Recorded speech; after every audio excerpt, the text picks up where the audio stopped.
Stimulating late-night sports conversation for people who know that just trying to find someone sober to talk to at this time of night is like trying to find a pig on the moon. In the early morning mist I see. No rules news debate from around the world and around the bend. The two mics. Apply more lager. On Talk Sport. Look at the light! Yeah, look into the light. Which light? Look at any light you like. Happy dog. Never mind happy dog. No, that's what you say. You're in the sea, and you kind of karate. No, you do. You karate bash the sea, honestly. Bells up, you Welsh rabbit!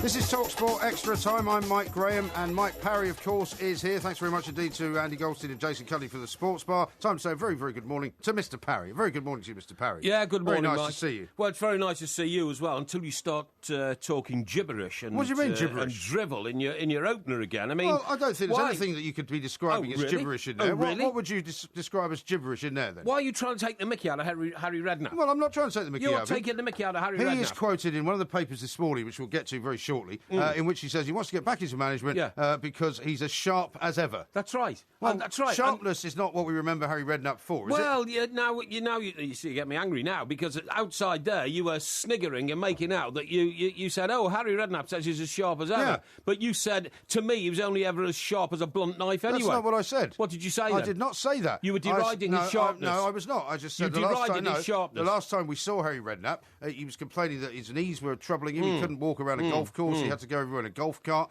You know, he had to leave Queen's Park Rangers because he physically couldn't do the job. Now, it may well be that he's been the beneficiary of some miracle surgery and he's now bouncing around like a spring lamb. But all I'm saying is if he's as sharp as ever, then last time we saw him, he wasn't very sharp. That's all. You described him as sharp as a mallet out there. No, I did Yes, not. you did. Don't Yes, you make did. up stuff. That You is did. entirely incorrect. You did. That's exactly I'm how not you described referring. him. I was never referring to his mental capacity. I was referring to his physical capacity. Yeah, well, and the reason that he quit QPR was because physically he wasn't up to it. Yeah, well, I take exception to you trying to mock and make fun of Harry Redknapp. Absolutely not. not. You know as well as I do. Yeah. You know as well as I do, or maybe I know better. Well, I don't know. It depends what you're going to Maybe I say. know better. That Harry Redknapp should be the current England manager. Don't be ridiculous. At least he wouldn't Don't be be referred to in ridiculous. certain circles as Uncle Fester. You know, the England Uncle manager. Fester? Yeah, that's Who calls him that? no. Some people refer to Roy Hodgson. as No, that's Uncle what I mean. Fester. I've never heard that. Well, I've heard it, but I Have don't. you? I don't say Are these where it moles is. of yours within the FA? Well, not even Are you moles saying in the people FA. in the FA call him that? No. Is that what you're saying? No. Okay. I'm not saying that Okay. whatsoever. What are you saying? I'm saying, influential people in the world of football Oh, right, okay. outside of the FA. Uncle Fester. Yeah, they have called him that, which is very unkind, of course, It isn't- because it isn't you good, shouldn't is be it? right. However, myself and 92% of the country, in a poll, if it was taken, would say... In a poll, if it was taken? Yeah, would say. That Would say. That Harry, So you're now predicting what polls would say? that well, I know all about these things. Harry Redknapp would make a better England manager than Roy Hodgson, and I totally agree. I think there might totally have been agree. a time when that was true. I don't think that time is now, and I think that time has passed. And Harry you're- Redknapp did a terrible job at QPR. No, you he have to didn't. admit. No, he What did he didn't. do for QPR? Well, what did he inherit at QPR? An absolute nightmare, a morass. In fact, I would say it was a vortex of confusion, mismanagement, and impossibility. Well, mismanagement. He was the manager. No. was. On the previous managers and what had been left behind for him to sort out. I thought it was almost impossible. Well, did he not come into the club and rebuild it and tried bring to. the club back up into the Tried Premier to, League? but he inherited too many. Well, hang on, no, he brought the club back up into the inherited Premier League. too many people who were already there. He couldn't get rid of. No, but he got them back up into the Premier League. Talking and then he about- signed. Excuse, don't change the subject. No, I'm Who not- did he sign that made a big difference? I'm not changing Signed the Rio subject. Ferdinand, didn't he? I'm not changing the subject. Yes, you are. He did actually. Yeah, I'm not changing the subject. I'm Yeah. trying to develop the debate and Are the you? and the I can see that, the yeah. conversation. All right. What do you think of the fact that old Stan the Man has unfortunately got the first signs of Alzheimer's? Stan who? You know who I'm talking about? No. Yeah, Stan. Stan who? You know, the man who used to go betting a lot. You know, he was he's the What, you favourite. can't remember his name? Of course I can. The favourite QPR player of all You time. mean Stan Bowles? Stan Bowles. That's the man I'm talking I about. didn't have any idea. What do you mean? I didn't know about that. Yeah, well, unfortunately, he did. I read a piece by my old mate Jeff Powell, Oh, yeah. who's a very seasoned, experienced journo, in the Daily Mail the other day, and Stan has the. But he's always. Well, that's very sad, isn't it? It's very, very sad indeed. He's always referred to as the great character of all time at QPR. Yeah. largely because he's mostly in debt due to gambling problems, and he was erratic. Well, he was very much an old-fashioned kind of playboy footballer, wasn't he? He was of the George Best mould. He was of the Rodney Marsh mould, except I don't think you'd see Rodney Marsh coming out of the betting shop across the road from Loftus Road Possibly Stadium not. 10 minutes before kick-off. Yeah. And when questioned as to your application to the game, being told, well, how long does it take to put on a pair of shorts and lace up a pair of boots? Indeed. I can do that in 10 minutes. So that's a very sad thing. Yes. So I thought I'd bring in, as we were talking about QPR, Thank you.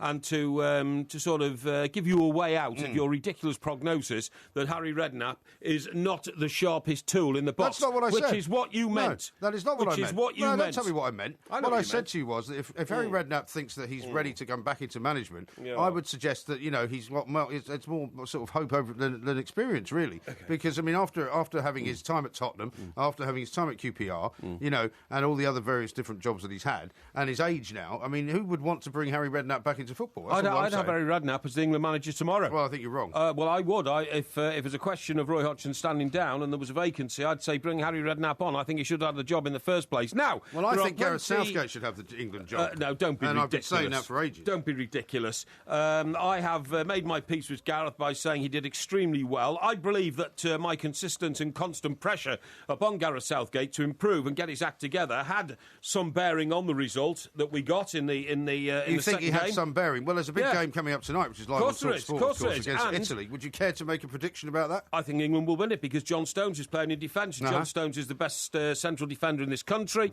He's worth up to 60 or 70 million pounds now. You think he's better than John Terry? Oh, he's better than John Terry, yeah. Really? Yeah, well, as a prospect he is. I mean, don't get me wrong, John Terry's got another good season in him, maybe two, but John Stones could be the man who could be captaining England within 2 or 3 years. How much did you say you think John Stones is worth? About 70 or 80 million pounds, I would say. 70 or 80 million? Oh, I'd say definitely. Are you having a laugh? No, I'm not having a laugh. If Roberto Martinez thought that he was worth 80 million, he'd be out the door tomorrow. He's the outstanding... Everything could do with that kind of money. Yeah, but he's had a bit of an injury problem. We just want to get him back to full fitness. But he's had an outstanding season last season. He is the outstanding prospect for the future. I think you've lost the plot. Now, if you think he's worth that much money. Let me just go back to Harry Redknapp for a moment. Right? You think Harry Redknapp should be the England manager. Yes. I don't think there'll be anybody out there who would agree with you. I don't think you would find one person who would agree that Harry Redknapp should be the manager now. And I want to ask you to ring in if you do, because it's common sense. I can't believe there's anyone out there who would. 08717 22 3344. You can text us on 81089, email via the website talksport.com, send a message by any means you can, at the two mics, of course, at Mike Parry 8, at IROMG.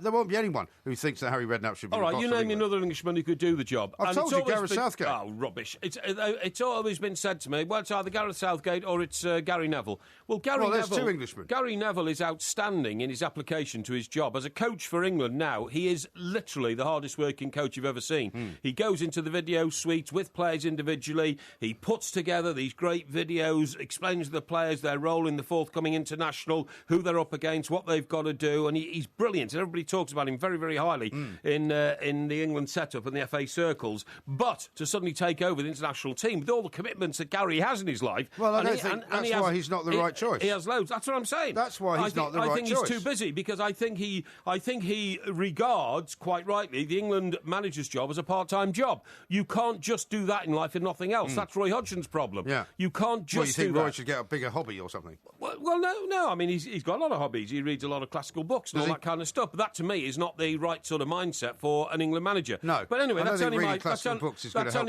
my opinion. The thing with Harry Redknapp is he was unfairly and cruelly denied the job the first time round when it should have gone to him. And I don't think there is another suitable Englishman to take that role. I've just told you it's Gareth Southgate. Anyway, let's go to the phones. Southgate. Gareth Southgate is a lucky manager.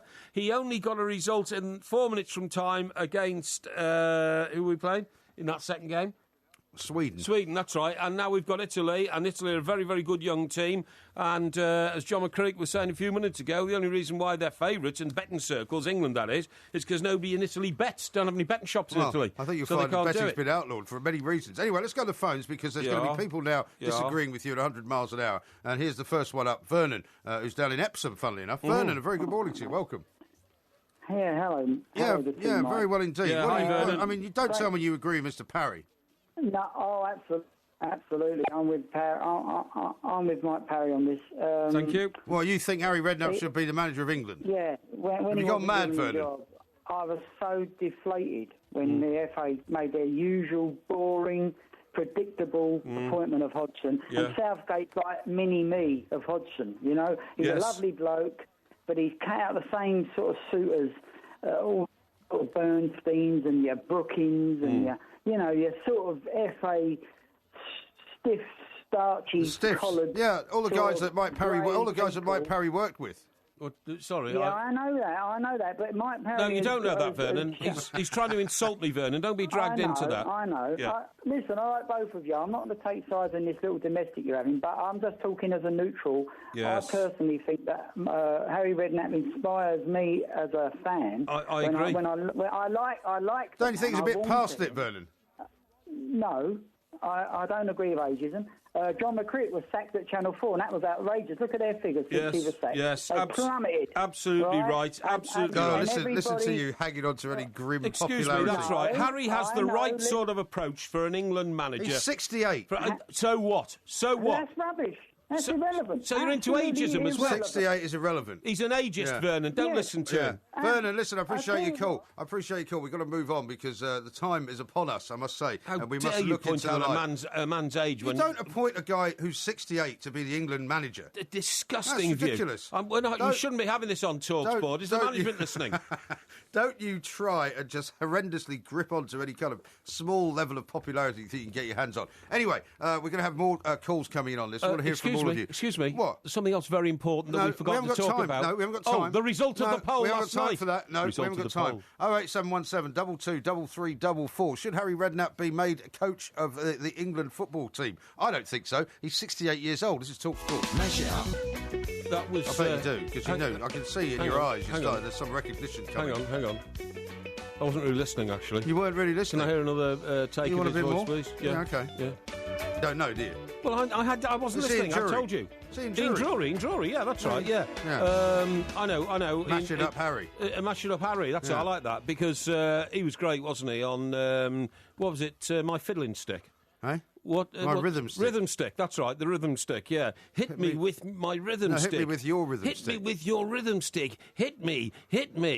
Oolah, coolah, woo, woo, wick. It's something like that, isn't it? You know what I mean? It was Dash is good. He's fantastic. All right, okay, yeah, but I mean, he makes up the words as he goes along, it sounds to me. I saw him actually once at Hammersmith Odeon. Really? Where he played a concert of Kampuchea. Yeah. When Kampuchea was still a country that people sort of collected money for and gave charity away. And he ended up doing the end bit with the Clash, which was amazing. Yeah. Absolutely amazing. Anyway, here's a question for you. Right. Do you know what the warmest place in the UK was yesterday? Yesterday? Yeah. Warmest place in the UK?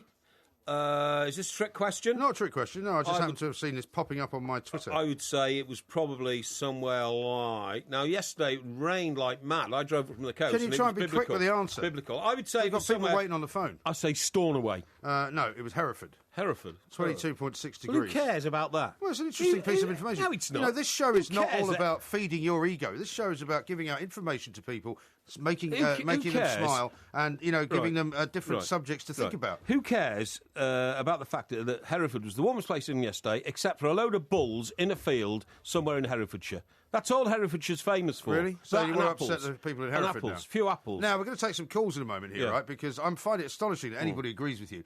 The bottom of the Guardian Sport this morning, front page of their sports page, says Redknapp eyes return to management and says he is as sharp as ever. And he says this, and I wonder if anyone can explain what he means. He says he would not restrict himself to a management job and would be tempted into an advisory role similar to the one Jerry Francis took with Tony Pulis at Stoke City. Well, I'd have him back as England boss. I would love to work with a young and upcoming coach somewhere and give him some experience, something like Jerry Francis overseeing Tony Pulis. I mean, is he supposedly saying that one of those guys is a young and upcoming manager? Well, no. Tony Pulis or Jerry Francis are not young and upcoming, are they? But here, you're being so ageist, right? You're not only being ageist. You're being absolutely insulting to Harry Redknapp. You are sniggering and going on about, Harry says he's as sharp as ever. Oh, well, that's all right then, isn't it? And then you describe him as being sharp as a mallet. I never said that. Yes, those are your words, not mine. Did you not mean sharp as a mallet? What I meant was not anything that you have said, okay? You did. You were... No, you cannot practice your old son tricks on me, matey. Hang on. You don't make up words. Me. Don't make up words that I didn't say. You matey me. Don't make up words that I didn't say. You know full well that when you repeated that statement 3 times, he says he's as sharp as ever. Snigger, snigger, snigger. Yeah. He wasn't very sharp in the first place. That's what you were saying. No, I said the last time we saw him. You last time we saw him, you haven't got the courage of your convictions. No, last time we saw him, he wasn't physically able to do his job. Now he says he is. I'm just saying that surprises me. Let's talk to Douglas, who's a West Ham fan down in Australia. Douglas, do tell me you don't agree with Porky, please. No, look, I think Harry Redknapp's had his day. He was a good manager, but when the pressure gets to him, he does a runner. No, he doesn't. In my eyes. No, he doesn't. He does. He does a runner. He doesn't. He normally stands up. Honestly, Douglas, he normally stands up against the management. He did that at West Ham with a man called Mr. Brown, who was the chairman. He did it at QPR. He stands up to tough management. He stood up to Mr. What's his name at Spurs. Mike, come on, are you listening? You know, Daniel Levy, right? About Daniel Levy. And he stands up against chairman and boards, and that's sometimes why he's left a club. And that's why he's not at none of these clubs. Well, it could be because he's a man of principle. He's a man of principle, and if he says he feels as sharp as ever... He was a good manager. Look, I'm a West Ham supporter. Yeah. Now, I believe, like, last year, everyone was whinging and moaning about Arsene Wenger. Yep. Right? Arsenal supporters. Oh, we need to get rid of him. You know what? If every Premiership club was said, who would you like to come and manage your club? If the manager was to walk out now, they'd all say Wenger. Yeah. Because if you get Wenger in your club, you're going somewhere. Well, they'd all say Jose Mourinho, wouldn't they? Probably. Well, they probably would as well, but, you know... They wouldn't say Harry Redknapp. Age and things like that.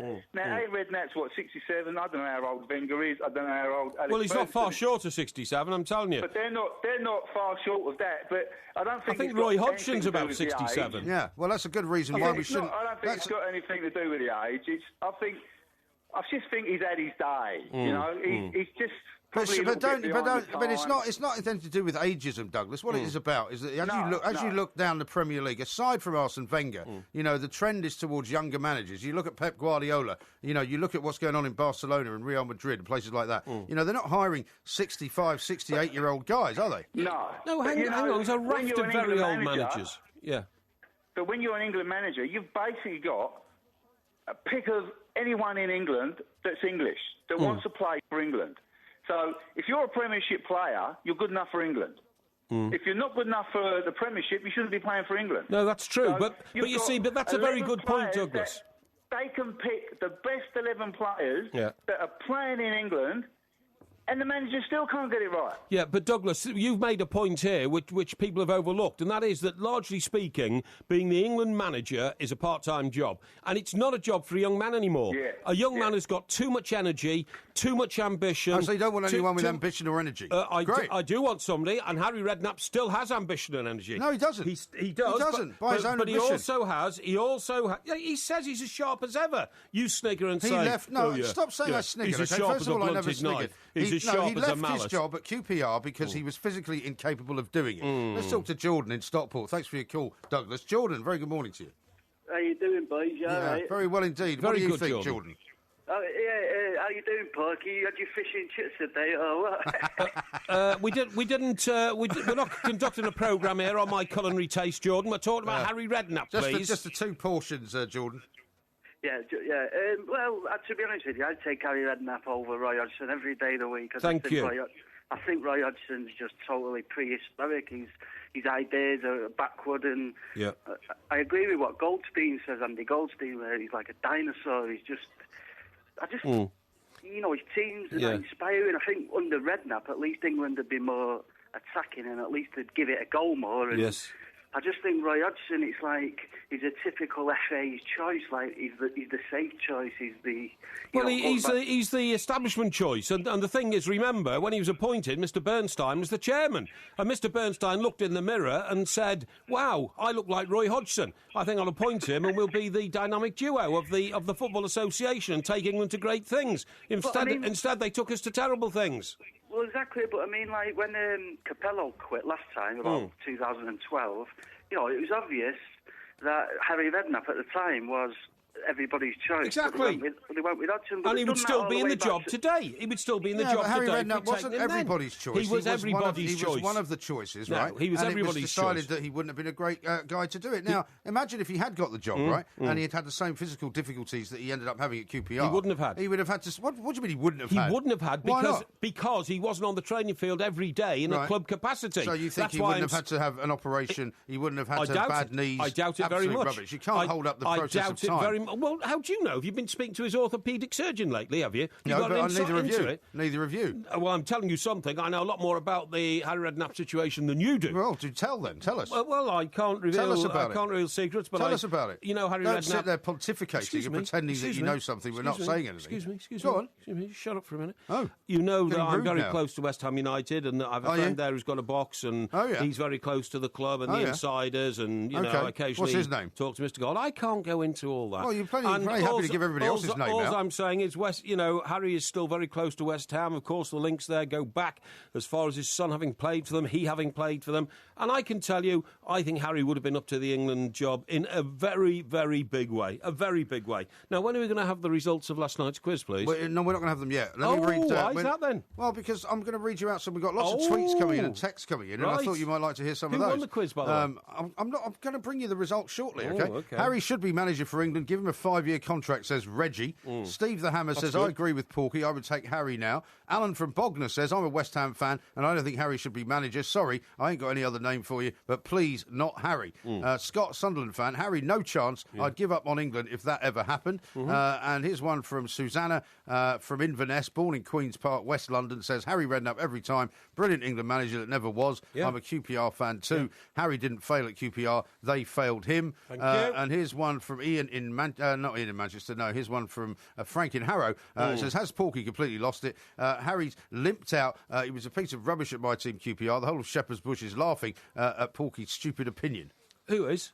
Who's the whole laughing? of Shepherd's Bush. Sorry, who's that from? That's from Frank in Harrow. Oh, Frank in Harrow's been touring Shepherd's Bush tonight, has he? And talking to people who've been laughing at my opinion. Well, I think he means QPR fans. In the last 22 minutes, yeah. Oh, well, good man. You keep doing that, pal. You keep touring Shepherd's Bush and come back to us in an hour's time and tell us what they're saying outside the Dog and Duck at the bottom of South Africa Lane, no need to be okay? rude. Roy Dickinson says this, Redknapp is the most overrated manager in history. What has he ever won over the years? He's total dross. No, that's not true. And true. then Darryl says, John Stones worth £80 million has confirmed my doubts that Porky is insane. No, I'm not insane at all. To get the best England defender in your club, if you've got the sort of money that the clubs in this country have, that is bottomless amounts of money and free money. He's not even in the full England senior squad, is he? Of course he's in England senior squad. He would be if he wasn't on duty with the under-21s. Oh, right. Well, how come Jack Wilshere isn't then, and how come everybody else isn't? I'm telling you, John Stones chose to go there, but his first choice in the back four of England, and when the squad is put together for the September internationals, I'm telling you, you'll find that out. You heard it here first. Yeah, well, it's the first time I've heard anything here first. He's a future captain of the England team.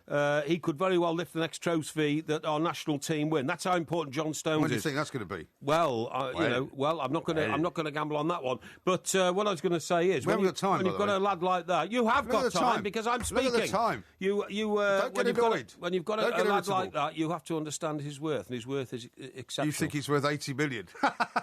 Well, you laugh now, but I bet he goes for that much. Really? I bet he goes for that much. I don't think so. Well, I think you've lost the plot. So. I know so. You've lost the plot. This is Talk Sport. Look into the light. We are the two Brickmen. Well, I mean, the stroke of genius. Well, they seem to have these genius streaks when they're leaping on things that I've said, which of course were said in jest, but which are now taken as gospel, by the rest of the listening world. I find it somewhat offensive. But, now we've got Bruce Grobbelaar waiting to speak to us, so we don't want to keep him waiting. So what about the result of the quiz, please? No, we'll get to that. Quiz. We'll get to it. It wasn't a quiz. Why are you stalling on this? I'm not stalling. Why are you prevaricating? The voting has been closed. We're still counting the votes. The voting closed at about midnight. Rubbish. And I'll announce it to you very soon. We all know what the answer is. I'll announce it to you very soon. Well, if you won, congratulations, okay? I'll say it now. Well, I think I won. Well, if you think you won, then you must know... Why don't you give us the result, then? Well, because I'm going to talk to Bruce Grobbelaar. Bad loser. About a lot of very exciting stories, including your ridiculous notion that this guy Stones is worth 80 million quid, right? He will be when he goes. I didn't say he is now. Here's one from Chase. He will be when he goes. Chase says this, David Luiz is the most expensive defender ever at an inflated 50 million quid. No way Stones is worth 60% more. Hashtag he will be, student of economics. He will be when he goes. He's the best young defender in the world. You said he was worth that now. I didn't. I said when he goes, he'll go for 80 million. Well, let's ask Mr. Bruce Grobbelaar, Indeed. a man who knows an awful lot more about the value of football and the value of footballers than you do. Yeah. Bruce, a very good morning to you. Welcome. How are you doing there, David? And it's brilliant to be back on TalkSport. Brilliant to have you. Thank you so much for taking the time. We've got a lot of questions for you tonight, Bruce, but we've been kind of going all over the place. We were talking about England's under-21 game against Italy tonight, which obviously they must win. Mr. Parry's very happy that Stones is back because he is going to be more of a bedrock for the defence. But I was listening to that little argument there. David Ruiz, 50 million, and Stones, who nobody's heard of yet, and 60 million. Well, no, he's saying 80 million. Give him another 10 years, maybe. No, I give him another 18 months, Bruce, or 2 years. He is the outstanding defender. 18 months. Well, if he's as good as you say he is, I would like to see him play in the not the under-21s. In the normal squad. Well, he has played for them, as you know. He's made his debut for the full England team. He will eventually be England captain, and he will be rated very, very highly. I think he'll be the most expensive defender in the world. You've probably jinxed him now. No, I haven't jinxed him at all. There's one defender in the world that you actually eradicated, and that was Thiago Silva, who probably is the best defender in the world. Well, yeah, amongst, I would say. No, you think John Stones is better than Thiago Silva now? Is that what you're going to tell me? Well, he will be. He will be, Bruce. Believe me. You've seen the way. You've seen the way during your Liverpool days how young players come on so rapidly. Believe me, it'll happen. Now, tell me, Bruce, talking about ludicrous amounts of money, do you not think 29 million quid for Roberto Firmino, who I don't know whether you know too much about him, this Brazilian player coming in from Germany, from Hoffenheim, that seems an awful lot of money for Liverpool to pay, doesn't it? Well, maybe because they're going to get the money for Sterling going to Man City. Yes. I've heard that Man City are coming in with something like ridiculous amount, 50 million. 50, yeah. If they get them, you're looking at half that for a player very similar to Ryan Sterling. And, at least he's scoring a lot more goals than Ryan Sterling. So who knows? Yeah. He might be a signing that we need. Sure. But, Bruce, is not the vital question here that if Brendan Rodgers was given so much money last summer, £120 million, £127 million, something like that, but didn't really make a stellar signing out of all those names that he brought to Anfield in the wake of Luis Suarez's departure, can you trust him to have the right evaluation and spend that amount of money on a player who's largely unheard of in this country? Well, you see, the thing is, I think that you got to look at the whole aspect of it. It's not only his decision; it's whoever they brought in to go and barter that deal. Well, yeah, I don't think that he did it, but it's someone behind the scenes. Yeah. And so you can't put all the blame onto Brendan Rodgers. Yeah. Brendan Rodgers now is doing three people's jobs because he hasn't got an assistant and he hasn't got a coach. Yeah. Because he fired them. How he did that, I don't know. And how the organisation of the Fenway Sports Group has allowed him to do that, I don't know. If you failed, you should take the brunt of it. And, No, well, he is now on. I think with the others. I think Brendan Rodgers is now the sort of bookies' favourite. I don't always like to talk about these things, but he's the bookies' favourite for being the first manager to get the bullet in the new season. If things don't improve by Christmas, because it looks very much as though they're going to have problems in the early part of the season. They've got some very, very tough away games, haven't they? 7 on the run, haven't they? First 10 games are very, very tough indeed for Liverpool, but at least we're getting them all out the way early. Yeah. No, that's one way of looking at it, I suppose. Can they recover from 10 games? Maybe getting out of 10 games, that's 30 points. If you can get out of that with 18 points, then you've done very well.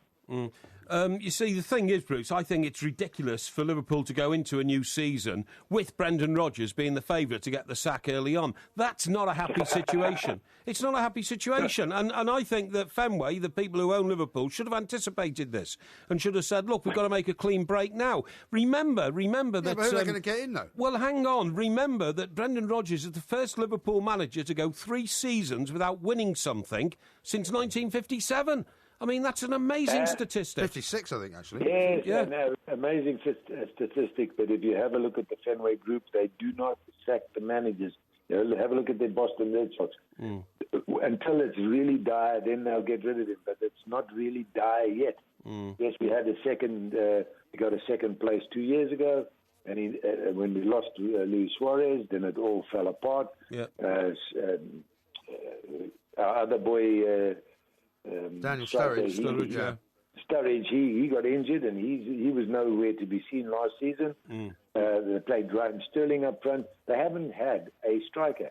And if they'd given a striker a role and possibly played with that striker, I'm just telling you that Lambert could have played up there. He might have actually got a little bit better. But they did seem to make some... They didn't do that, and he made his own bed. He's got to sleep in it. Yeah, I mean, they did seem to make some odd choices, like Mario Balotelli and Barini and certain other players that they brought in who should have been strikers, but turned out not to really be any use. Let me ask you about Peter Cech's move to Arsenal, Bruce, because obviously as a goalkeeper, we had John Terry here at TalkSport talking about how big of a loss it would be to Chelsea. He reckons that Peter Cech is worth about 12 to 15 points a season to whoever he plays for. Do you think that's true? 100%. He's one of the finest goalkeepers I've seen, and he's proved it in the Premier League. Even last season, the amount of goals that he never conceded at Chelsea, if you have a look at the average, he is the highest average at Chelsea for the last season for the three goalkeepers. So he is going to be a loss for Chelsea, but I know what Mourinho is doing. He wants to get all the old people out to get new blood. But Peter Cech can play for another 5 seasons, no problem at all. He's got the experience. He's still their national goalkeeper, and he's just an absolute, rock in goal. Okay. I would have loved him at the Liverpool before Mignolet. Sure. But then we went with Mignolet, so we have to stick with him. Yeah, definitely. And as the season grew with Mignolet, he got better and better, and I hope he just grows on and pushes on from there. Bruce, thanks ever so much for coming on. One question to you, please, to settle an argument between myself and the other Mike. When Neville Southall was at Everton during your era at Liverpool, am I not right in saying he was the best goalkeeper in the world? Well, you say he's better than Bruce?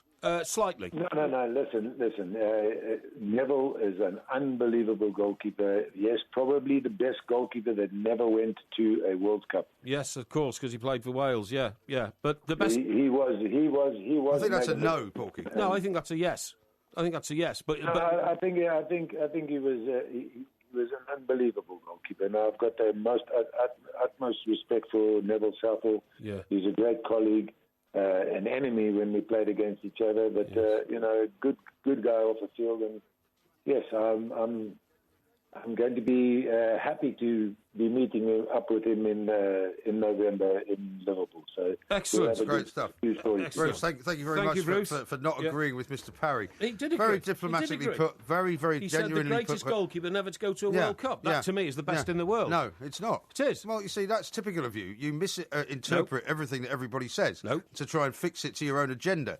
What actually has happened here is that you said to Bruce Grobbelaar, would you not agree with me that he's the best goalkeeper in the world during the time that you played at the same time as him, i.e. that he was better than you, Bruce, right? That's right. And he was very good and took it well, didn't take offence at the way you put that. Well, why would he take offence? Horrible sort of way. Why would he take offence? Well, because Bruce could have been the second best goalkeeper in the world at the time. Bruce might think he's a better goalkeeper. Well, I think you'll find that the world of goalkeeping will say it was Neville. What he did not do was agree with you. So put that in your pipe and smoke it, along with all the other nonsense you've been spouting. Now, coming up, we've got loads more to do. We've got lots of tweets coming out, and it's a great one here from Mark the Taxi, who says... Are you going to give us the result of the quiz, please? I'll get to that. Yeah, don't worry. Redknapp had more coaches than National Express at QPR because he couldn't handle it, which I think is brilliant.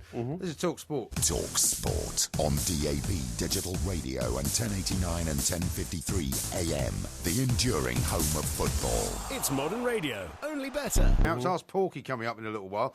Here's one from Steve in Hastings. Says, what about Ian Holloway for next England manager?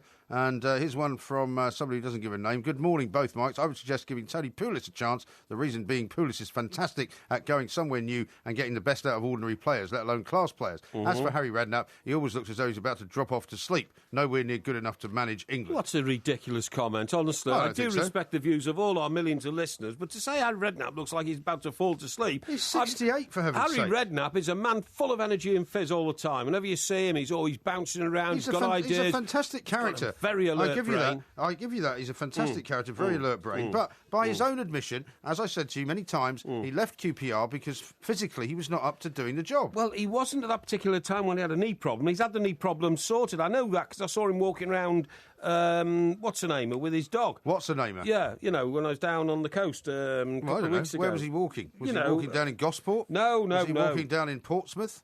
Don't ridiculous. Was he walking down in Camber Sands? No, the wealthiest piece of real estate in Great Britain. Down near Poole? Yeah, down in Poole. Yeah, that's right. Yeah, well, what's the name of it? I've forgotten now. Where he's got the house? Yes, well, his house Sandbanks. His £10 million house, Sandbanks. That's absolutely right. Yeah. Now listen, we came back then off the short break with the music to Winners and Losers. Yes, we did. So could you please tell the audience of millions what the result of last night's poll is? The result is now in. And I can tell you that the result closed the polls closed at midnight. Yes. And this time around it was favouriting for you. Yes. And it was retweeting for me. Right. And I can tell you that the result was retweets 157. Right. Favourites 238. Hey! So incredibly, you seem to have actually won Winners and Losers for only... Give myself a round of applause, you don't mind. Well, don't give yourself too big of a round of applause. Fantastic, love it. You've only... unlike you, I would say hearty congratulations, right? Thank you. I would not accuse you of gerrymandering the subject. I would not accuse you of cheating. I would not accuse you of somehow organising the vote in your own favour. I would say that you shouldn't congratulate yourself too much because out of 10 competitions, you've only won 2. But so that's 2 out of 10. But we kept a much more careful eye on the voting procedure this week. No, after those successive victories for you, I started to worry about what was going on here, and I put certain things into place to make sure that it couldn't be gerrymandered. Literally. Really? Yeah. Would you like to explain what they were? Well, I'm not going to, because you'll find out, and then you'll try and uncouple them. Well, no, I won't, because yes, you will. What I know and that you actually know in your heart of hearts rat. is that you cannot actually fix a Twitter poll. People either favourite or retweet. Sometimes they do both, but they can't vote more than once, and therefore the vote is as transparent as I am, and there's absolutely nothing wrong with it. So I'm delighted that you've won, because it might keep you from moaning and groaning for a couple of days until we get to the quiz on Thursday, which is all about Elvis. Make me pretty happy. Now, here's one from Matt, who's tweeted at the two mics. He says, there is definitely something not ticking quite right in the head of Mike Porky Parry. What? Frazzle says, I'm just firing up the betting website to see what price Stones is to get red carded tomorrow. # the curse. Because this is the curse of Porky, obviously. Actually, he's the most balanced player I've ever seen. I mean, Well, you've obviously fallen in love with this guy in a way which is quite ludicrous. He resembles... I mean, even Bruce Grobbelaar said, give it another 10 years, mate. No, yeah, well, in 10 years' time, he'll be over the top. He's, I think he's 21 now. He resembles, in a huge way, both mentally, physically, and in his approach to life, Franz Beckenbauer. And many people... do me a favour. No. Many people in Germany... You're telling me that Stones is now... you're saying already in the first hour of the show that he's comparable to Thiago Silva and Franz Beckenbauer. I would say... Don't be so ludicrous. I would say he is the natural successor to Der Kaiser. Really, I would. Talking absolute nonsense. No, I would, and I think Der Kaiser will be the echo from the England fans tomorrow as he steps out to lead England.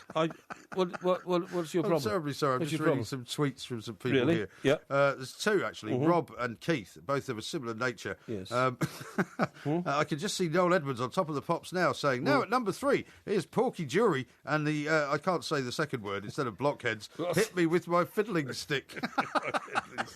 Well, I knew it was something like that. It was a long time. Do you know, there's a great story about Ian Drury I want to tell you about, okay? Yeah.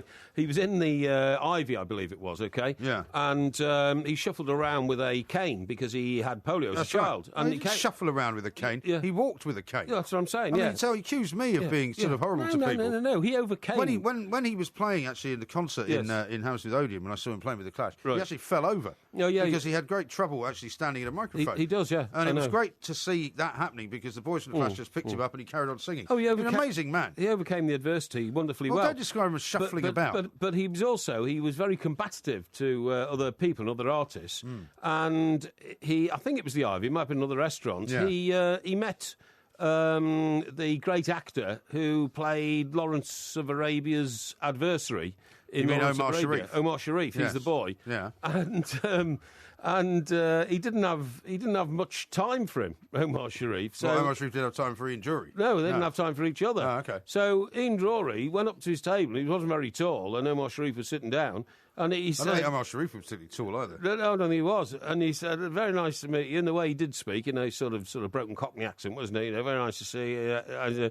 Why have you made any films these days? I think you make any films because you're not a very good actor, are you?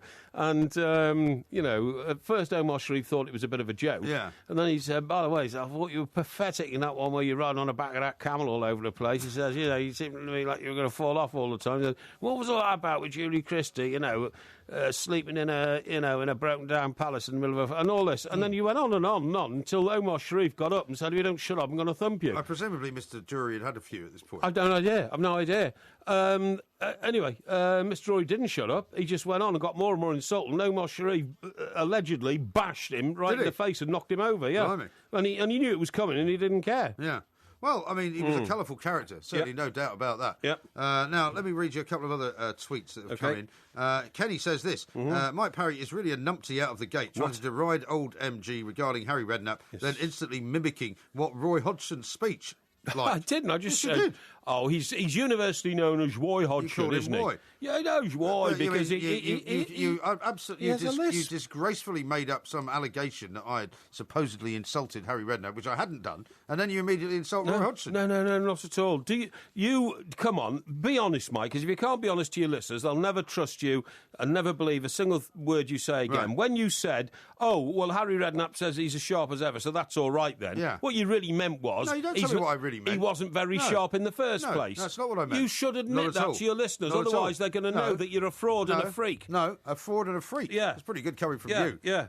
26.5-inch inside leg measurement. Excuse me. The point Don't about you get physically abusive? The point about the man himself is that, as I said, he left the last job that he had because he was not physically capable of doing it. So for him to say, "I feel as sharp as ever," that's not very sharp. That's my point. Nothing to do with his mental ability. So you've Nothing half to do- admitted it. You've no, half no, I admitted haven't. it. That's You've what I half said all along. But you were so busy trying to besmirch me because you think that's some way of gaining popularity. Now, there may have to be a steward's inquiry, however, into winners and losers, because I've just had a tweet from somebody called Kevin who says, "I've got 10 Twitter accounts and I've voted for Mike Parry all 10 times. Well done, He will never lose again." Thank you, that's great. I like that. Thank you very much indeed. I appreciate your support. We can't be having that. But do you see how much loyalty I imbue in the listener because of my sheer honesty? Your sheer honesty.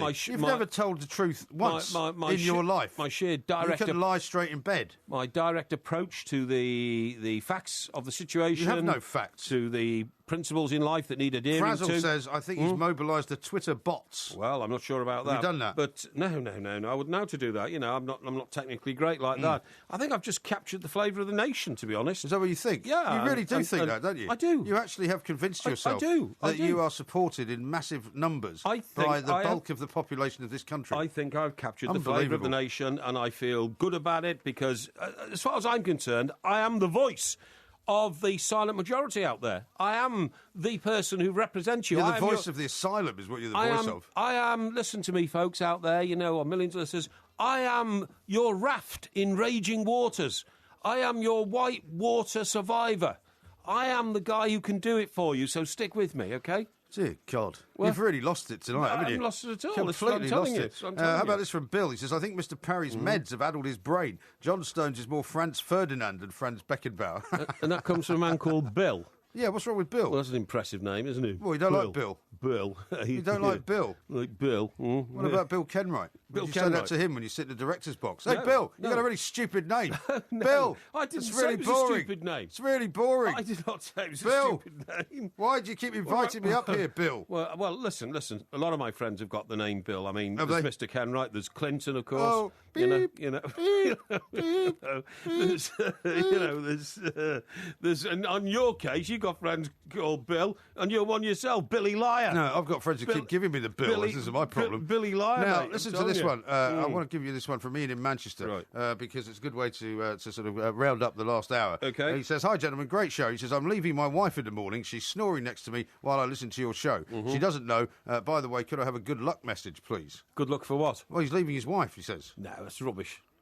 You're not. He's actually splitting up with his wife. He's just their texted marriage us. is splitting up. He's texted us to say, I'm leaving my wife in the morning. She's snoring next to me while I listen to your show. She doesn't know. And by the way, could I have a good luck message? What's his name? Why didn't you listen to it the first time? What's his name? It's not Bill. What's his name? It's Ian. Ian, what do you don't think do of it, that name? pal. Don't do it. Honestly, marriage is sacrosanct. You should try. Well, you should. How would you know? Well, how do you know? You snigger. Well, I've been married. You marriage breaker. I've been married. You haven't been married. Your marriage I was a think you'll sham. find I have been married. Your marriage was a sham. Your marriage was a sham from word go. How long was it after you got married before you started being infidelious? Huh? Well, I was never infidelious. There's no such word. Yeah, well, anyway, I'm not getting into that because this is a family show. Yeah, exactly. But I would say to Let's Ian... get back to Tracy from Coronation Street. I don't think so. I would say, Ian, think about it hard, mate, and just don't do it because, I mean, crikey, you can wreck your life. And by the way, could also turn out to be very expensive if you've got a nice house. That's the key. No, this is why you've never got married, hang right? on. Because you never wanted to spend the money in case somebody fell out of love with you and decided to leave you and take all your stuff. If you're lying in bed in a very nice house now, remember, if you leave your wife, she'll probably get the house. You'll get some grotty old bedsit at the wrong end of town, and that's not a good place to be a man about town. So think about it carefully, or at least work out the dosh first before you actually decide to stitch her up to leave your wife. Stitch her up for the money is what Porky's saying. I'm not saying because that's the kind of guy he is. Not saying that. Anyway, do call us tomorrow and let us know how it went. This is TalkSport Extra Time. We are the Two Mics. There will be a podcast coming out a little bit later on. Still some great texts and tweets coming in. One here from Kenny, who's a Liverpool fan. It says, Mike Parry, you're talking rubbish saying Harry Redknapp was a better manager than Roy Hodgson. Well, I don't think what I has am. Redknapp done? And you are saying John Stone is better than John Terry. No wonder you support that rubbish across Stanley Park. No, I didn't. Oh, that means he's a Liverpool fan then. Yeah, That's I said why he he's was a Liverpool insulting fan. me. Yeah, he was insulting me because I don't insult Liverpool fans, but if they choose to insult me, then all I can do is question their upbringing. It's as simple as that, and their education. Now then, what I want to say is that you don't have to insult each other. Now, what I was going to say was, I didn't say that John Stones is better than John Terry. With John Terry's experience and the number of medals and trophies he's picked up and number of England caps, You just said he was akin to Franz Beckenbauer and Thiago Silva. I'm saying he will be, man. I'm also saying that I tell you this, John Stones would make a better Central England defender than John Terry's partner in crime, Gary Cahill, not in crime, partner in defence at Chelsea, who of course plays for England. Yeah. I think John Stones is better than Gary Cahill. Well, I suppose you'll find out in due course. Yeah. But I think your 80 million price tag is a little bit excessive. No. I would say. I don't think how it is. about this from Brian in Islington, who's texted at 81089. Question for Porky. Now that the Two Mics tour is up and running, when are we going to see Porky the musical? Just imagine tales of rat-like cunning, songs of lean ham, melodies from John Lennon, and nemesis called MG. What's not to like? Somebody called Andrew Lloyd Webber. Yeah, well, yes, I mean... That's probably going to give you an idea now, isn't it? It's not impossible. These things might happen in the future. However... Got Manchester coming up on Saturday, and the next one after that's Newcastle, and we'll be telling you all about Newcastle in a little video that we'll be putting together tomorrow night. Yeah, right. Now, have you seen what's going on in Calais, by the way? Yes, terrible. It's unbelievable. Shocking. I mean, I haven't been to Calais for a while. No. And the last time I was there, I guess the camps or whatever, the numbers of potential immigrants coming to this country were somewhere else. But apparently now, when you drive through any of those ferry terminals, I mean, you've got to take your life in your hands. Oh, yeah, they jump on top of your car and everything. Jump into the boot, they're jumping into lorries. It's absolutely extraordinary. Do you know £10 million worth of... One of my kids is meant to be going over to France on a day trip on Thursday. What, via Calais? And I think they may have to cancel it now. Well, they might have to. That's terrible. That's shocking, that. The child's denied an educational visit like that. I know. What I was going to say is £10 million of food a month now is having to be destroyed because some of the migrants break into the backs of lorries. And they sort of unlock the freezers or whatever it is. Well, they just contaminate food, you know. I mean, horrible to say it, but if a migrant is trying to get into this country and he's in search of a better life and in the back of a lorry for hours and hours, then obviously, horrible things can happen.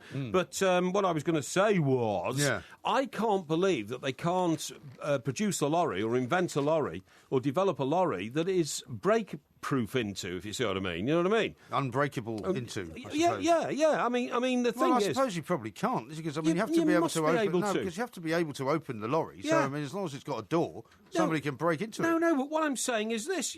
For instance... In one of my properties, I've got a door where when you turn the lock, all these bolts... Is this where the locked door is you're talking about? No, the locked room? No, I haven't got a locked room. You know that. It's a stupid thing that you said. No, and you people have got a locked room. I haven't got a locked room. Where is the locked room? Worked up? Where is it? The locked room was in Portsmouth. There is no locked room in Portsmouth. Well, I'll tell you the room's in Portsmouth. Well, when I was there was a room which I tried to open because I thought it was the bathroom, and it was locked. It's rubbish. In Portsmouth, I've got a lounge which develops into the kitchen and the breakfast eating area. Hey? What? Say that again. There's a lounge which develops into the kitchen. What do you mean? It's an open plan? Yeah, open plan. Yeah, with a breakfast area into and a kitchen. It does a archway and you go through into the kitchen, right? There's the hallway, and off the hallway there is the airing cupboard. Yeah. There is bathroom number 1 on the right. Yeah. There is the bedroom down on the left. Yeah. There's a bedroom down on the right with an ensuite. There is no locked room. I It's tried impossible. one of those doors on the right. It was locked. Well, you must have been trying to get into a cupboard then, you idiot. Well, why have you locked the cupboard? The cupboard is not locked. Well, why couldn't I open it then? Well, I don't know, because, you're sometimes incapable of working out even how to turn a handle. You get so bladderated on the sort of hospitality All I know give you. is that I couldn't open the door, so I assumed it was locked. You're an oaf, and there is no locked door. Nothing wrong with having a locked I'm fed up with it. There's nothing wrong with it. What I'm saying, that's why I didn't want me to stay there, isn't it? That's what I'm saying about these doors. Now, I've got a door on one of my properties, right, to make sure it's unbreakable into. What you do is this like an outside door, you mean, into the general area? Yes, into the hallway. The hallway. Okay. You turn the key in the lock, and these 6 bolts shoot out of the... 6 bolts? 6 bolts, yeah. What is it, like Fort Knox, this place? A bit like that. These 6 bolts shoot out of the door into holes in the door frame. How much did that cost you? A lot of money. But why? Well, because I don't want anybody to break in. It's a very unsalubrious area. No, it's a very good area. But I mean, why didn't you just put a metal prison door on it like the one you've got in London? Because the guy came and looked at it and said, "Look, I've got a better idea than you putting a gate on." You wanted to put a metal prison door? No, just a gate, just a gate. It's a metal prison door. And also, you have to sometimes have permission from the other people on the same floor. Well, you don't care about that. Yes, I do. Of course I do. You didn't get that permission before you decided to uproot your roof garden.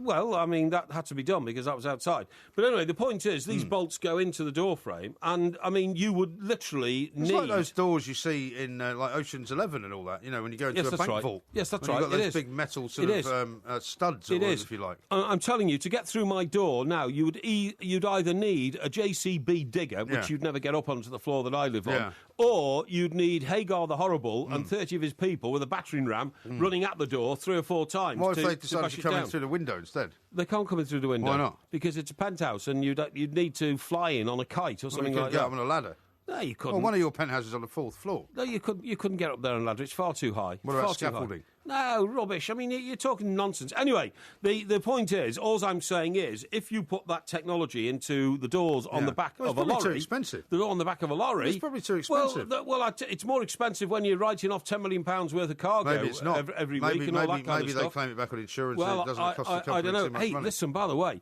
I saw the biggest lorry I've ever seen today, and I've seen it around before in Stockbroker Belt. Oh, yeah. In Stockbroker Belt, there's a lot of flower shops because people like buying flowers. Right.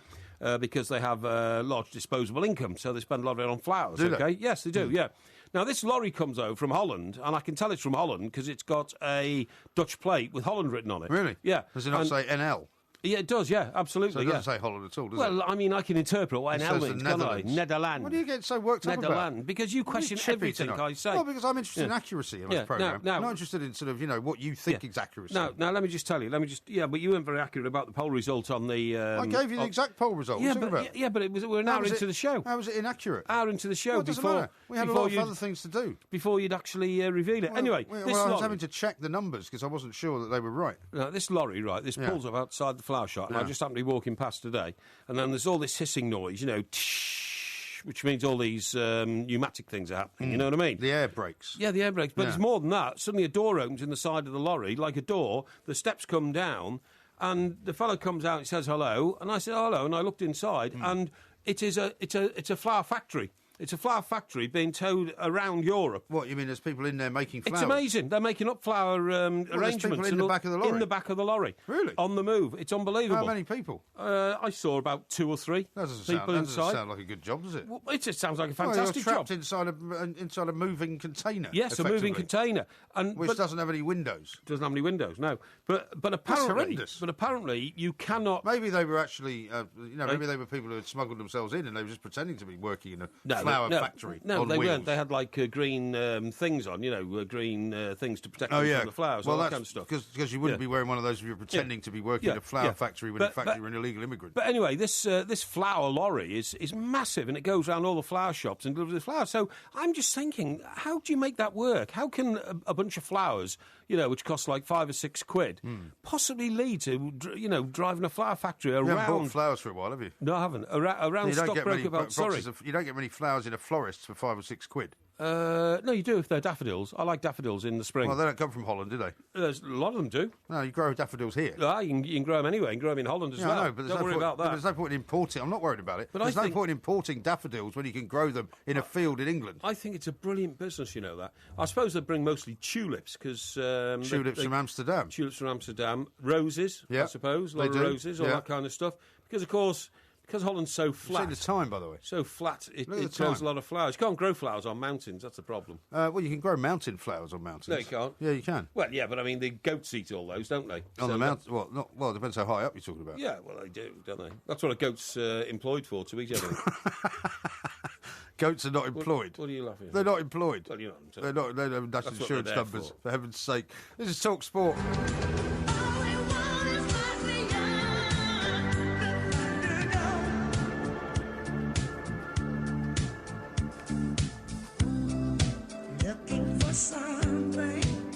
This is from the soundtrack of a film. I know. Mad Max. Mad Max 2. Mad Max 2, is it? Beyond the Thunderdome. Beyond the Thunderdome. I love that. It was brilliant. Is that one man in? Two men in, one man out. I don't know a film that well. 2 men in, 1 man out. That was Tina 2 men Turner. in, 1 man out. 2 men in, 1 man out. Do you know what that was? That was Mad Max 3, actually. Was it? And what happened is they two of them. I don't remember it that well. 2 of them go into the killing cage, right? You know all these crappy films, don't you? Yeah, they're 2 of them go into the killing cage, and they're suspended by wires, and they fly through the air against each other, and only one comes out because one's got to kill the other. Needless to say, old Mad Max got out. Now, the reason we're playing that, right? How do we jump behind the glass there? I believe I could have thwarted a terrorist situation today. Oh, really? And I'm deadly serious about this, What did you do? You don't make jokes about this sort of thing. Well, years ago, when I used to work in Belfast. Yes. When I was a reporter on the Daily Express. It was 40 years ago, right? Well, it wasn't that long ago, but it was certainly during the Troubles. And during the 70s, right? No, 80s, actually. The 80s? But, 80s, yeah. It was during the 80s. And, well, that's 40 years ago, isn't it? No, not really, because it was mid-80s. But anyway, do you want any more sort of pedantic interruptions? I'm just trying to be specific, that's all. I think it would just be nicer if I could tell the audience this story without your fat gob. Well, let me read you this first from Rob. Enunciating does Porky honestly think he is the Messiah, the Martin Luther King of the working class? No, why would I think that? Because that's what you do think. Why? You think people what are listening evidence is it to think that? Well, because of that ridiculous speech you just made. What do you mean? Where you talked about being the navigator of the surf and all this nonsense. No, I didn't. I said I going down the whitewater rafting. Yeah, that's right. I feel I am the dinghy on the white water steering away through. Well, that dinghy you've got up in the East Anglia. Through troubled times. Anyway. Yeah, go on. So what you had to do all the time when you were in Ireland, you were told to be alert for all sorts of signs of impending terrorism. Seriously, and all that. And funny enough, although I never spotted anything in those days, years later, I'm sitting in my my hairdresser's, right? In your hairdresser's? In my hairdresser's, What, today? No. Years later, I said. Okay. When a policeman came in and confiscated all the peroxide in the hairdresser's shop. Oh, yeah. And that's because they had discovered... Seems a bit harsh. Well, no, terrorists had suddenly decided that peroxide... Well, it all bleach their hair. No, it was a main component. Don't be stupid. It's a main component of homemade bombs. Really? Peroxide, fertiliser... Yeah. A detonator, and bang, you've got a bomb. You know what I mean? But, you could get peroxide in a lot of places, well, couldn't you? No, you can't, because it's a fairly specialised sort of product, and it goes mostly to hairdressers, and you get a lot of it in hairdressers. I'd rather you didn't give out live on national radio a recipe for how to make a bomb. Well, a would-be terrorist would know that anyway. You've just done it, though. No, a would-be terrorist You've just given them the idea of what to do now. In fact, I'd make a bomb by looking up on the internet. What was happening was... Well, don't tell them to do that either. No, I don't want them to. But what was happening is a lot of these guys were having their hairdressing shops broken into, and all their peroxide went missing overnight, so the cops became alert to it. Anyway, what I saw today was, I thought, very odd indeed. Okay. And so what you were told... Paint the picture for us. I'm going to. What you were told to do was to keep your eyes alert for people buying products in excess amounts. Yes. Literally in excess amounts, right? Right. And I've always been aware of it because I've always been on the ball and all that kind of stuff. You must get suspicious looks then when you're buying like 3 kettles at a time and all that kind of thing. No. But sometimes natural products can be used as explosives. Yes. So I saw these 2 blokes today in a supermarket, right? And I couldn't... What's that stuff called that you get in Chinese shops? What, soy sauce? No, sorry. Noodles. Noodles. Noodles? Noodles. I saw... They're buying a lot of noodles. They bought 60 packets of noodles. Really? And I immediately thought this is very suspicious. The noodle bomber. No, I'm not joking. No. Seriously. 2 single men, right? Yeah. And they bought 60 packets of noodles. And no, I'm not joking. They brought maybe they like noodles. Well, they must like them an awful lot. They brought them in boxfuls, right. So they didn't just bring. Maybe they run a restaurant. Why would you go to Morrison's to buy 60 maybe they run packets out. of noodles? Maybe their lorry has been confiscated over in Calais and it couldn't bring the noodles in. I'm telling you, it's so suspicious. They brought cardboard trays full of noodles to the checkout and said to the lady, "Hang on, please, we're going to get some more." And they went off and got another 15 packets and brought them. Yeah. And this one was bemused and all that. Anyway, I felt it my duty to have a word with the security guy. So I went to. I'm sure he was very impressed. Well, I said to him, look, I'm sure there's nothing in it, all that kind of stuff, but, over the years I've learned that you have to look at excess, and I saw people buying 60 packets of noodles, and I think that's rather odd. And what did he say? He said, "Thank you very much for your information. It's very good of you." Yeah, and presumably did nothing about it. Well, I don't know. He just wanted to get rid of you. I don't know. Well, listen, you laugh now, but I mean the point is that what do you think they could be doing with noodles? Well, I don't know. But then again, when I was sitting in the old hairdresser's chair and they started confiscating all the peroxide, I didn't know what they were doing with peroxide, did I? So all I'm saying is, peroxide and noodles are not really compatible as kind of methods of mass destruction, are they? No, they could be. We don't know. I suppose you could boil the noodles really, really long and then get them to the point where they're very, very soft. Then you could put them in a freezer and freeze them so that if there was an explosion, when they were very hard and frozen, they might hurt people. Well, that's a ridiculous synopsis. Utterly ridiculous. Well, I can't imagine why noodles could ever be dangerous. Well, we don't know, do we? This is the very point. This is the very point. It seems to me they were probably owners of a restaurant who'd run out of noodles. Why would they go to an ordinary high street supermarket? They go to the cash and carry. They go to the cash and carry. Maybe there's a shortage of noodles on account of what's going on in Calais. And there's a strike going on. None of the lorries can get in. There's a huge tailback of lorries trying to get across the channel. I doubt that very much. I think it's a very suspicious thing, and I hope that people have sort of checked this out. And no, I think you're being more than paranoid about this one. I don't. And by the way, I honestly thought that maybe, seriously, I should ring up Scotland Yard and say, I wouldn't do that. I wouldn't take up a police officer's time. No. But there are these information lines. Isn't there like a hotline? Exactly, a hotline. You could ring them up and say, look, because... Why don't you take a picture of them with your information device? Well, I didn't think that was proper because I thought you were invading somebody's privacy there. It's their right to buy noodles, probably. Yeah. But you never know if it's an exceptional case. It's become illegal to buy lots of noodles in this country. No, but it's suspicious. And so what I'm thinking is I must take up the option to ring the hotline and report the noodle buying spree because supposing Scotland Yard have had two or three... just come into my possession. Let me have a look.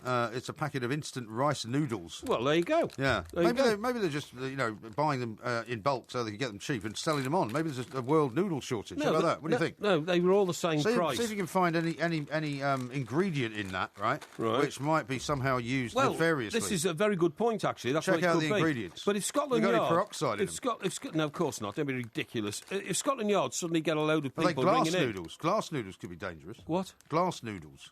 Glass noodle? What's a glass noodle? Glass noodles. They're sort of a Singapore dish. What do you mean? Made of glass? They're not made of glass, no, but they call them glass noodles because they look like glass. Oh, I see. I don't know. I never eat noodles. I've never had a noodle in my life. Why would you eat glass noodles? Well, I don't know. You told me about glass noodles. I thought they were some sort of ornament or something. No. But what I'm saying is... Well, you could use them as an ornament. Maybe that's what they would do. Maybe they're making noodle ornaments. I think it is my duty now to ring the hotline and report the fact that I've seen... There's a noodle hotline. Remember, there's a cone hotline you could ring. Yeah, I've seen... There's a noodle hotline. I've seen two... There's not a noodle hotline, you idiot. There's a terrorist hotline. And I could report the fact that I saw two men buying 60 packets of noodles at one time. That is very suspicious in my mind. And if Scotland Yard... If Scotland Yard have got two or three other similar calls, then a pattern starts emerging, and that's there was somebody down the road buying 60 packets of 1 ton. That's and what they're going to crime. make a great big soup out of it. That's what crime detection is all what about. Do you think? I'm sorry, I don't know what you're babbling on about. I've no idea. 1 ton what? 1 ton. Is like sort of Chinese dumplings. Have you ever had really? 1 ton soup? I don't think so. No. You love Chinese food. You must have had 1 ton soup. No, isn't that the steam type Chinese? Well, you can have steamed 1 ton dumplings, or you can have them in soup, which is called 1 ton soup. Oh, sometimes there's noodles in it as well. No, I've never had I think you've gone a bit over the edge today. I haven't gone over the edge. What else did you do today? Sorry? What else did you do today? I did lots of Apart things from today. Saving the world. Just to let our listeners know. Here, listen to this. Now, this is the crackling of a packet of noodles. I'm not scrunching them up. Somebody's going to eat those. Right. So we're going to examine the content on the back of it. Oh, look at what's in some. Read out the ingredients of the noodles. I can't. Why not? Because they're written in Chinese. You can't read them out like that. No, you can't do that. You asked me to read them out. Told us in Chinese, you idiot. Well, how do you know that's what it looks like? Let me have a look. I bet there's a translation somewhere. Give it to me. Have a look here. Why does it say rice noodle on the front then in English? It says rice and starch and salt. So you found the ingredients? Vegetable oil, salt. Starch. Yeah, it's in very small writing. Yeah. Yeah. Soy sauce, powder, mushroom, caramel, celery flavoured, soy protein. Dehydrated vegetables. Yeah. Why would you want to eat dehydrated vegetables? This is the one. Monosodium glutamate. Yeah. Now, don't they keep that out of Chinese food in America, in New York? No, they don't, no. I thought they did. No, in some restaurants they do, because some people get very bad headaches from MSG. Is that right, yeah? But you could go in and say you have an allergy to MSG. Anyway, I can't see the point of alerting the nation to this when you just roundly mock it all the time. If there were more citizens who had as much, awareness of their public duty as I did, we'd be in a much better state, I'm telling you. Yeah, well, the next time somebody reports you for buying more than 5 tins of lean ham, you'll be sorry that you even made this particular citizen's arrest. I've never even bought 1 tin of lean ham. Haven't you? No. OK. We are the two Mikes. He is Mike Parry, I'm Mike Graham. Loads more coming next. On digital radio and 1089 and 1053. Surely you've heard of the MI5's counter-noodle terrorism unit. Hashtag what a bird brain. Keith says, I hope Porky's front door is as strong as he says it is. I can see MI5 crashing it down after broadcasting how to make a bomb. And Stephen, I didn't broadcast how to make yes, a you did. bomb. You told everyone how to make a bomb. Everybody knows that. Well, no, everybody doesn't know. Of course they do. No, they don't. Don't be ridiculous. I didn't know they you put do. peroxide in a bomb. Well, everybody knows Well, it. they do now, thanks to you blabbing it all over the nation. I didn't. Stephen suggests that noodle bombs as clips of the week. And Heddy says, noodles contain carbohydrates. They are not explosive under any conditions. That's from Dr. John at Leeds University. You never know. Seriously, you never know what sort of, what sort of really ingenious and devilish tricks that these guys who are against the rule of law can get up to. Here's an interesting one from Thomas. He says, on the noodles, Mr. Parry, you could feed an army with that many packets. Maybe there was an active terrorist cell at large. Maybe they were buying food for them. I doubt that very much Don't indeed. like that? No. Oh, okay. No. Here's one from John. He says, I reckon the noodle hoarders were getting supplies for Glastonbury. I've seen lads stocking up tonight. Now, there's a good point. Maybe. Because Glastonbury this weekend. Is that what you do? Or you take your noodles to Glastonbury? Well, you could take noodles to Glastonbury. What do you do then? Boil them in a pan over a fire? One thing about noodles, right, is that they're very easy to transport because they're very light. Right. Okay. All you really need is a little bit of water and a little bit of flavour. Well, that could be the answer. And they're quite sort of sustainable for you. They're quite good for you to eat on a sort of marathon bender. Yeah. Because they don't, they're not as heavy as tins of lean ham or anything else. Yeah, I see. Maybe they were going to Glastonbury. That could be a good theory. Yeah. And here's one from Roy. Exclusive. The noodle buyer strikes again. Morris's is completely out. Are they going to dump them and block the Thames? Well, I doubt that very much indeed. Because they would swell up, wouldn't they? They would swell up, but there weren't enough there to do that, believe me. Yeah. Now, let's talk about... It was just an observation. All I was saying was, you've got to be alert in life these days because, remember, democracy, society is under threat from certain individuals. And I hope everybody's as alert as me. Yeah, well, I hope so too. I'm brave enough to speak up and I'm not fearful of being mocked for just making observations. Well, thankfully you're not fearful of being mocked, otherwise you'd never say anything. It's very funny. Have a look at this story. Jokes? I wanted to see this story of a joke. I'll tell you what's interesting, right? Yeah. Is that you have an uncanny knack of getting the zeitgeist right in certain areas, right? I will take my hat off to you in this particular regard. And whenever you start talking about certain stories, right, somehow the stories develop in a way which is quite uncanny. That's right. Now, you and I both know that when we were in Fleet Street, one of the great things to have was luck. Yes. You know, so that you could be, your timing could be right.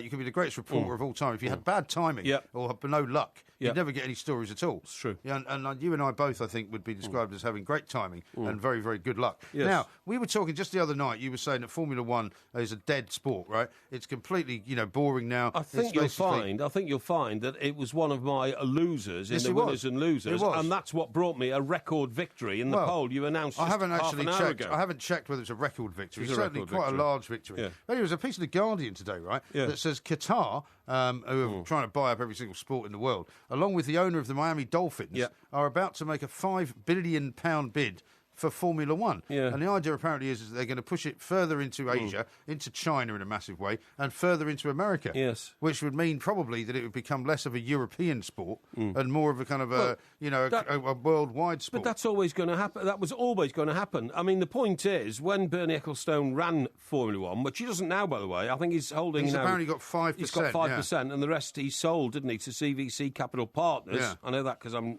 actually reading it from The Guardian. You're quite right. Which I think he sold for about $1.5 billion, didn't he? Yeah. Something like it was a massive amount of money. The riches are beyond comparing. They are. But and he bought his daughter a £50 million house in Beverly Hills and all that kind of stuff. But she's the one that's Tamara. She's the one that's got the 56-room house in the middle of London, which has got its own cinema and all that. I think he's got two daughters, Tamara Ecclestone and who's the other one? Somebody else Ecclestone. Tamara's got a baby. Well, yeah, she is called Ecclestone, obviously. Yeah, and she was on holiday recently in Dubai, and I saw pictures of her and all that kind of stuff. I wouldn't want to be her husband, would you? Fancy being married to a girl whose dad is a billionaire and who's just bought you a £50 million house. Why would you care? Well, because, Well, it would affect you because you would want to be the master of the relationship, whereas if your wife was the daughter of one of the wealthiest men in the world, you would feel inadequate. I would. I'd feel completely inadequate. But that's because you've got a complex about it. I wouldn't care. I wouldn't marry a girl. I've been looking for a ritual all my life. If you've got £1.5 billion, even at 5%, you are earning £75 million a year in interest. Yeah, so what would you have to worry about? And even after you've paid tax, that's £1 million a week. So what would you have to worry about? Well, you have to worry about... She's also a very attractive young woman. What's wrong? What's wrong is that you would be a kept man. And what's wrong with that? It's terrible. I have no problem with that. Oh, you haven't got no problem with it because I have no problem.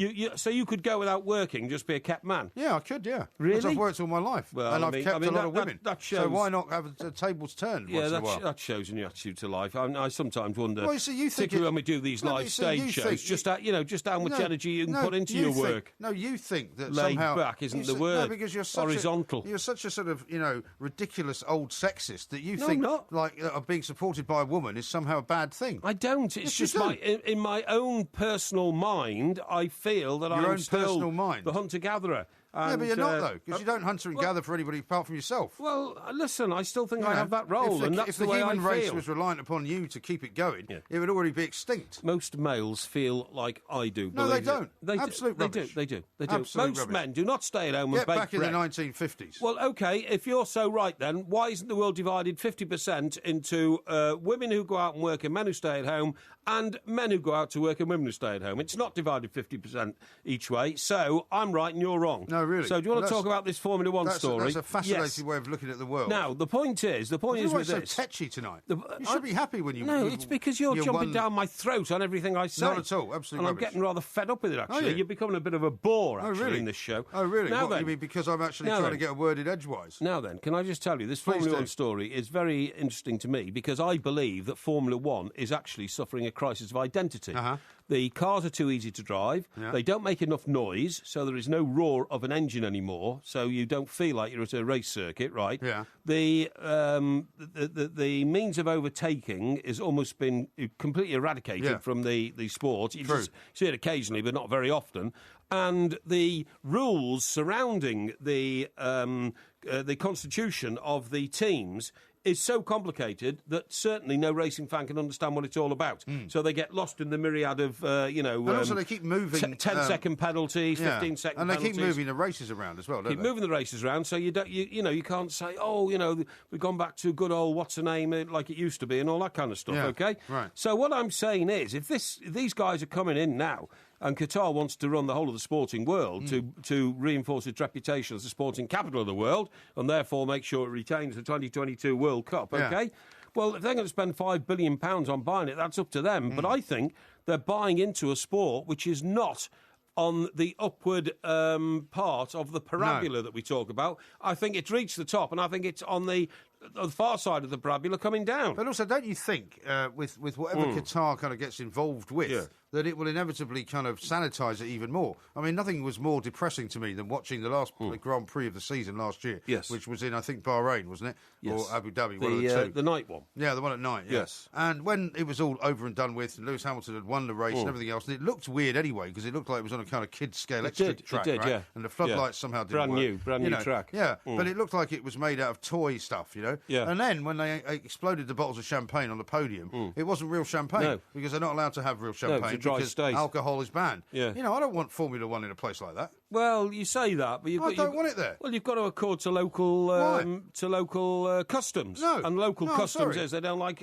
having alcohol there. If I was running Formula One, I'd say, look, I tell you what, we're having champagne, whether you like it or not. Yeah. You don't have to drink it. You don't have to open it. You don't have to pour it But over if you any spray women. it all over women and all that, which is what they do, they get offended. Yeah, well, if they get offended, then sorry, they can't have Formula One. Well, by your rules, then, the other reason that you don't want the World Cup in Qatar 2022 is because that's a dry state as well, and football fans like a drink. Well, I think sanitising sport, which is the way the Qataris want to do it, I don't think it's the way forward. Right, so no World Cup in Qatar because of the booze. Not because of the booze, for many reasons. Well, because of the heat. You said no Formula One because of booze, so why can't you say no football because of no booze? No, in football it's a different situation. You have no consistency with your arguments. That's why the audience don't take much notice of you. I really do wonder whether you've actually lost all of the brain power you've got. At what football match have you seen the winners opening a bottle of champagne and pouring over the other participants? No. Football, they don't do it. Football fans, prior to a game, like to go out on the bevy. We're talking about the people who are involved in the actual sport. And at the moment in Qatar, you cannot go out on the bevy. It's as simple as that. No, I know that. So you should apply the same rule to Qatar and say, no World Cup because there's no bevy. No, because I'm talking about the drivers. The drivers are the ones that open the champagne, right? Not the footballers. So the footballers is a completely separate argument.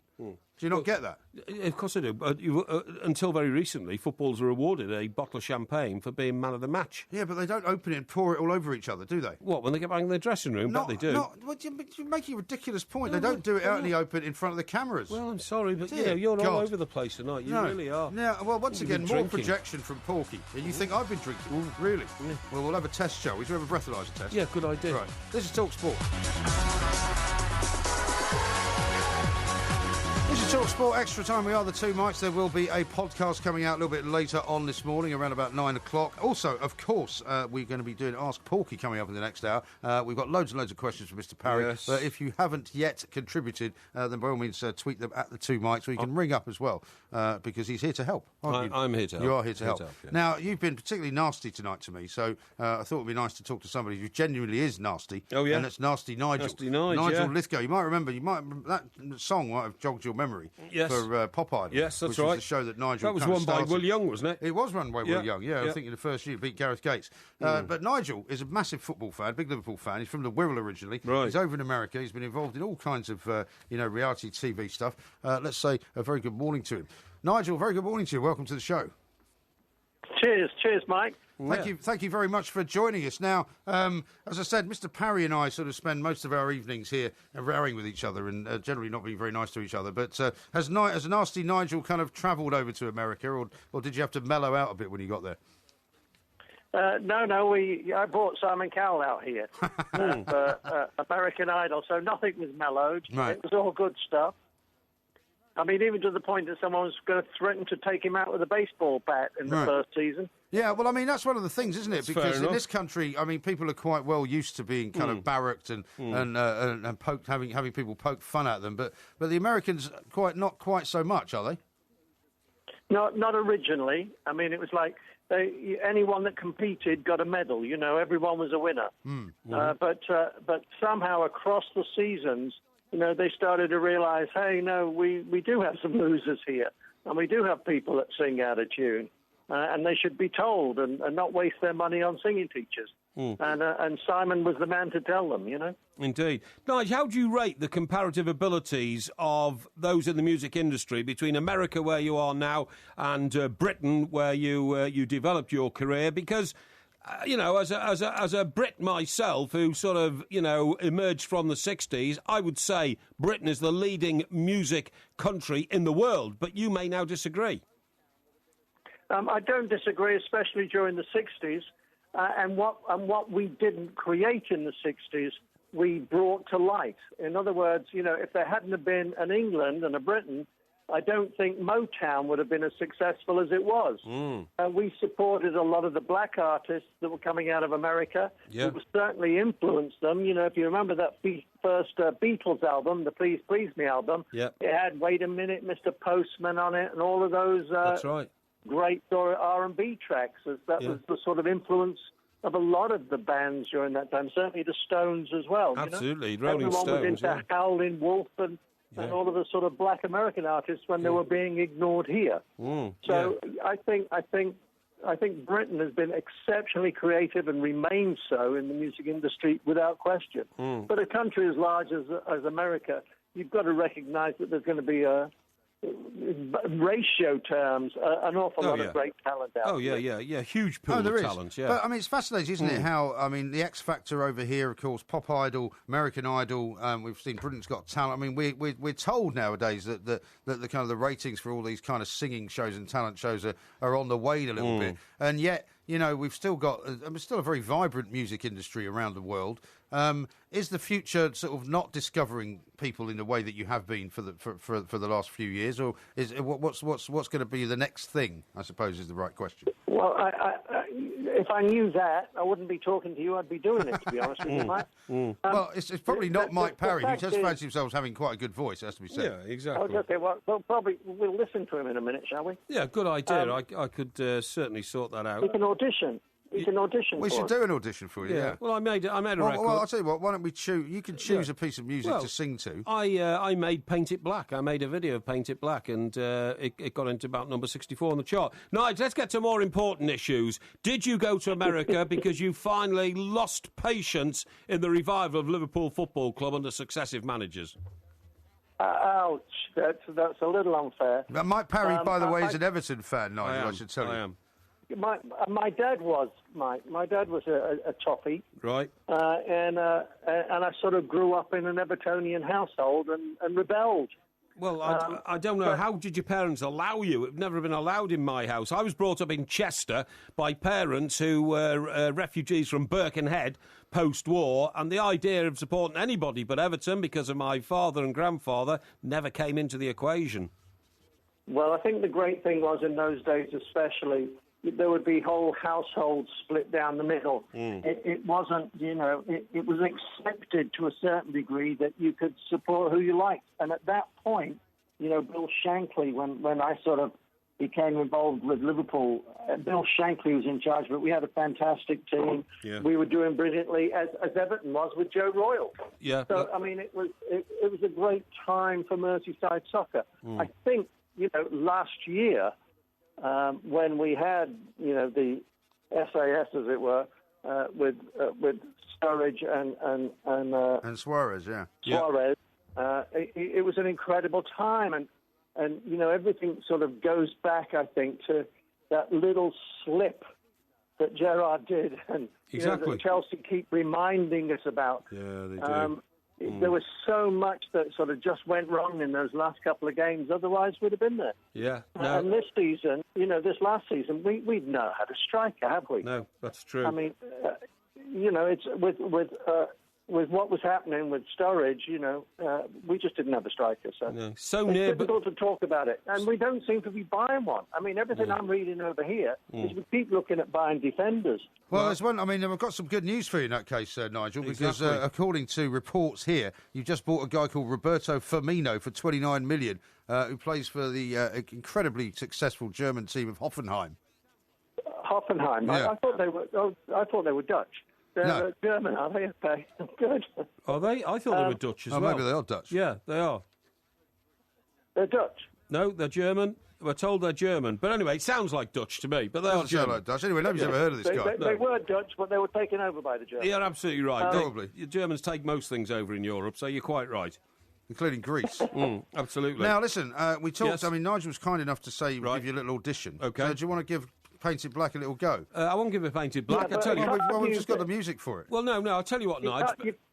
You can't really have the music. You should sing a cappella. Right, well, I'll tell you what, I will sing a cappella, although John has sorted something out for me to produce. Well, what do you want to sing then? Well, as Nigel's a boy from the Wirral, as he supports Liverpool, I'm an Evertonian, I will give you the first verse of When I'm 64. How about that, Nigel? What about the first verse of You'll Never Walk Alone? No, I definitely can't do that. I'm sorry, my voice would strangulate. Yeah. So if you're happy with When I'm 64, we'll do that. All right, do you want us to give you... OK, here we go. Do I give you a countdown? Give me a countdown, Mike. 3, 2, 1. When I get older, losing my hair, many years from now, will you still be sending me... Sorry? What was that? I think there's that noise he's just put. He's just pressed the button. Really? I'm sorry. I was going to give you the whole of the first verse. No, I didn't press the button. I've just had a curry and it's just repeating on me. Oh, right. Oh, maybe you're going to start again. Shall I start again? Yeah, start again. Okay. I'll give you another countdown. Right, OK, yeah. 3, 2, 1. When I get older, losing my hair, many years from now, will you still be sending me a valentine, a birthday greetings, a bottle of wine? If I stay out till 2:45, would you lock the door? Will you still need me? Will you still feed me when I'm 64? Scott, well, I won't say anything, Nigel. I'll leave it to you. It sounds a bit like a pub singer to me. I've got to say, it's a novelty song, and that was a novelty voice that sang it. Well, that's very kind of you. It was something...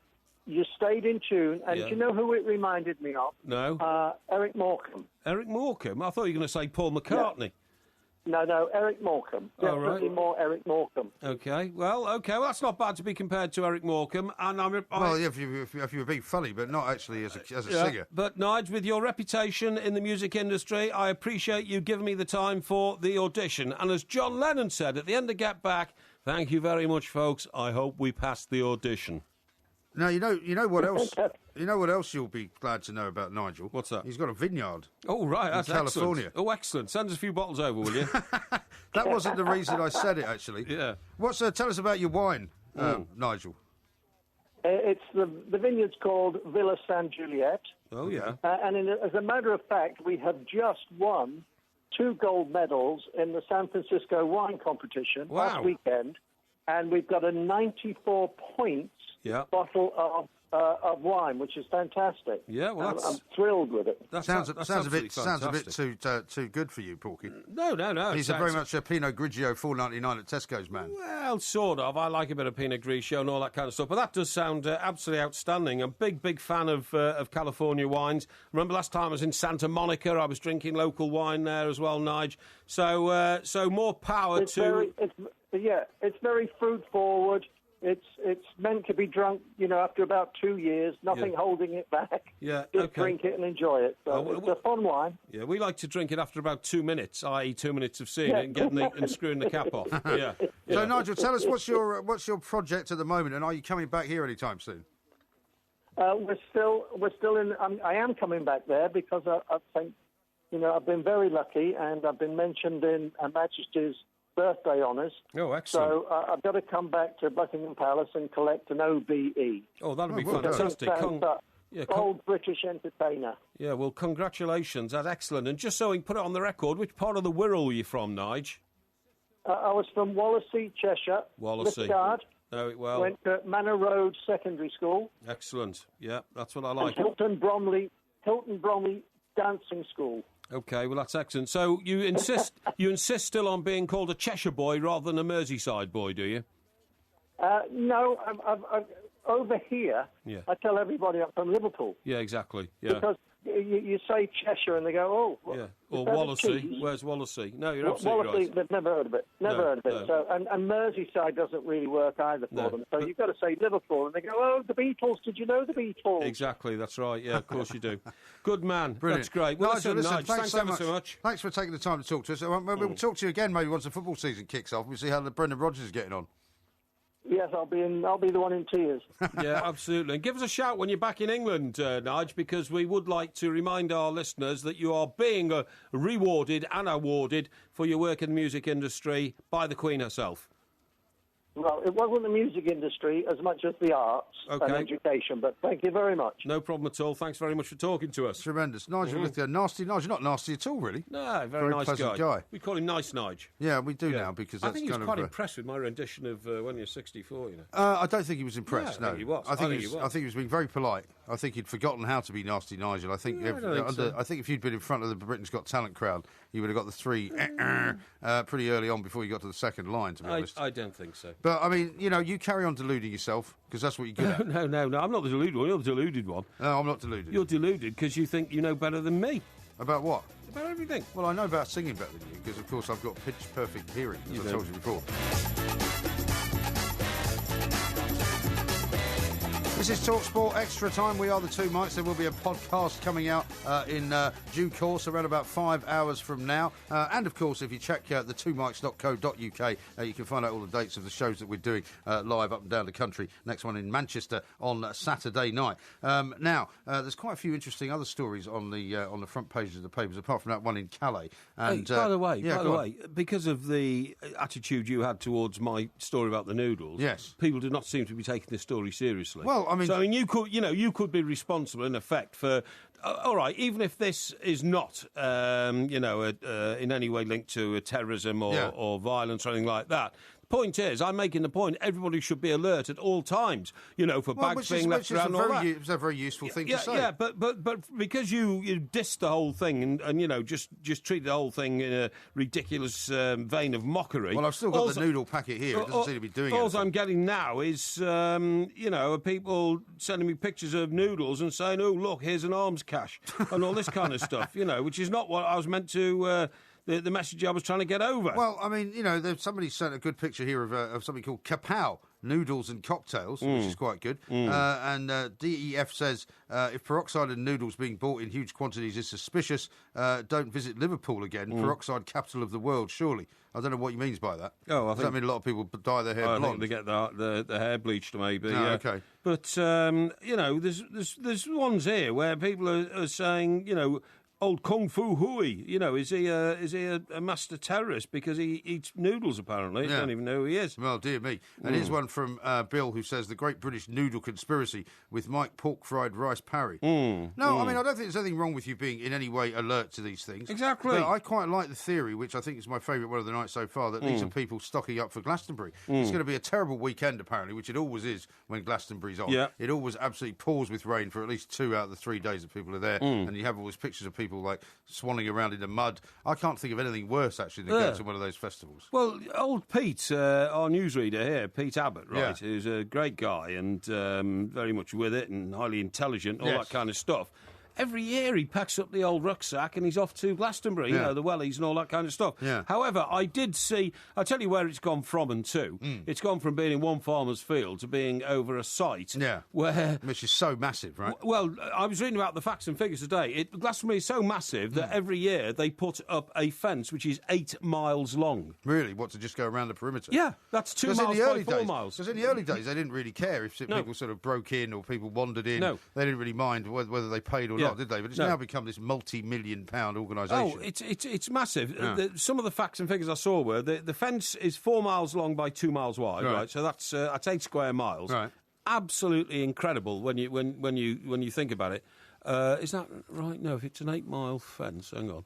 No, it must... You mean it's 8 miles in circumference, it must be? Yeah, so it must be 1 mile across and 4 miles down, mustn't it? Well, I mean, I don't know if it's probably not a square fence, is it? No, it's probably not. But anyway, it's 8 miles, and that's the point, right? 135,000 people get in, and 135,000 people pay the ticket to get in. Now, how much is the ticket for Glastonbury? I think the ticket's about £100. I'll say £100. Yeah. So what's 135,000 times... I'm told they're a lot more 100? than that. Are they £200 then? 200 Maybe they're 200 quid. Right, so 135,000 times 200. Yeah. That is 135 times 2 is... That's 13.5 million. That's 27 million, isn't it? Is that 27 million? Yeah, I think so. Well, there you go. Well, it's not surprising. Not bad business, is it?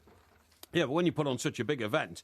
Now, the other thing is, because it's now so prestigious to headline at Glastonbury, the fees they give to the groups, the headline groups, is that what they call them, the main group? Yeah, the headliners, The headliners. They get 10% of what they get if they appeared at the Royal Albert Hall or any other major event in the world. Right. 10% of what they'd get for the Hollywood Bowl. That's what they pay at Glastonbury. You take it or leave it. Yeah. But groups are still queuing up. So they wouldn't. So they would make more money if they went and played the Albert Hall. Is what you're saying? They'd make 10 times the money because the fees traditionally at Glastonbury are 10% of what the the going fee would be for a big event. And of course they got a massive problem this year because the Foo Fighters, who were one of the big headline bands who were supposed to come, are now not going. Because Dave Grohl, the lead singer and drummer for the Foo Fighters, fell off the stage when he was performing a couple of weeks ago. And broke his leg. Yeah. And they've had to pull out. So I imagine they're probably now looking, even now, for a sort of a last-minute headline band to come and fill in. Well, hang on. If he's a drummer and he sits down and he sings, why can't he perform with a broken leg? Well, because apparently it's a very bad break. And I mean, when he broke his leg, he went off stage, had it sort of put in a splint, and came back on and sat down. Yeah, well, you've been in a proper splint now. I can't see. Yeah, well, I think for some reason maybe it's very painful. Maybe it's just something. Guy sounds like a quitter to me. I don't think he is. On such a big occasion, it's the main event of the year, isn't it? Well, it is. Also, guess how long it takes to clear up the site afterwards? I don't know, a week? No, 4 months. 4 months? Yeah, it's an incredible operation. Yeah. And as soon as they finish clearing it up from this year, then they have to start all the planning for next year. And I must say, I do remember when I lived in the West Country. I mean, the West Country just becomes a complete and utter parking lot, basically, from any part of Wiltshire. Because, I mean, it's not the world's easiest county to navigate anyway. And the roads are just unbelievably crowded. But this guy who started it, and obviously he makes a pile from it, which he should. I mean, he organises the whole thing. Right. I mean... Well, his daughter's quite sort of involved. She runs it now. Well, She apparently runs it now. Yeah. But what I'm saying is, to make the event work now, I mean, I thought they had 6 or 7 stages. There'll be 100 stages at this year's event. 100 stages. And they've got all these little different tented cities, craft fairs going on. All that. But the other guys who make a fortune out of it are the farms surrounding the farmer who puts it on. Right. Because he's had to expand and expand and expand, and the only way he's been able to get permission is to go and offer them a good cash deal to use their land as well. Use their land as well. It's an amazing operation, absolutely incredible. And people come from all over the world. There's a great big piece here in The Guardian, in their style section, G2, all about what to wear to Glastonbury, because one of the things that happened as a result of Glastonbury is something called glamping. You ever heard of that? Yeah, I have. Glamping. Yeah. When you go being glamorous in mucky circumstances. Yeah, well, no, it's also just what you do is instead of going and living in a tent, you go into the VIP area and you have these massive Winnebagos and sort of caravans and things. Believe it or not, again, it's moved on from there. The Winnebago Park is massive. I mean, it's like going to the Formula One meeting, and all these, these caravans turn up, Mike, and then all of a sudden, the pneumatic air, and then the sides of them move out, and they treble the size of them by moving out. But the other thing this year, what they've got new this year, is the VIP 6-star pop-up hotel. Oh, that's a good idea.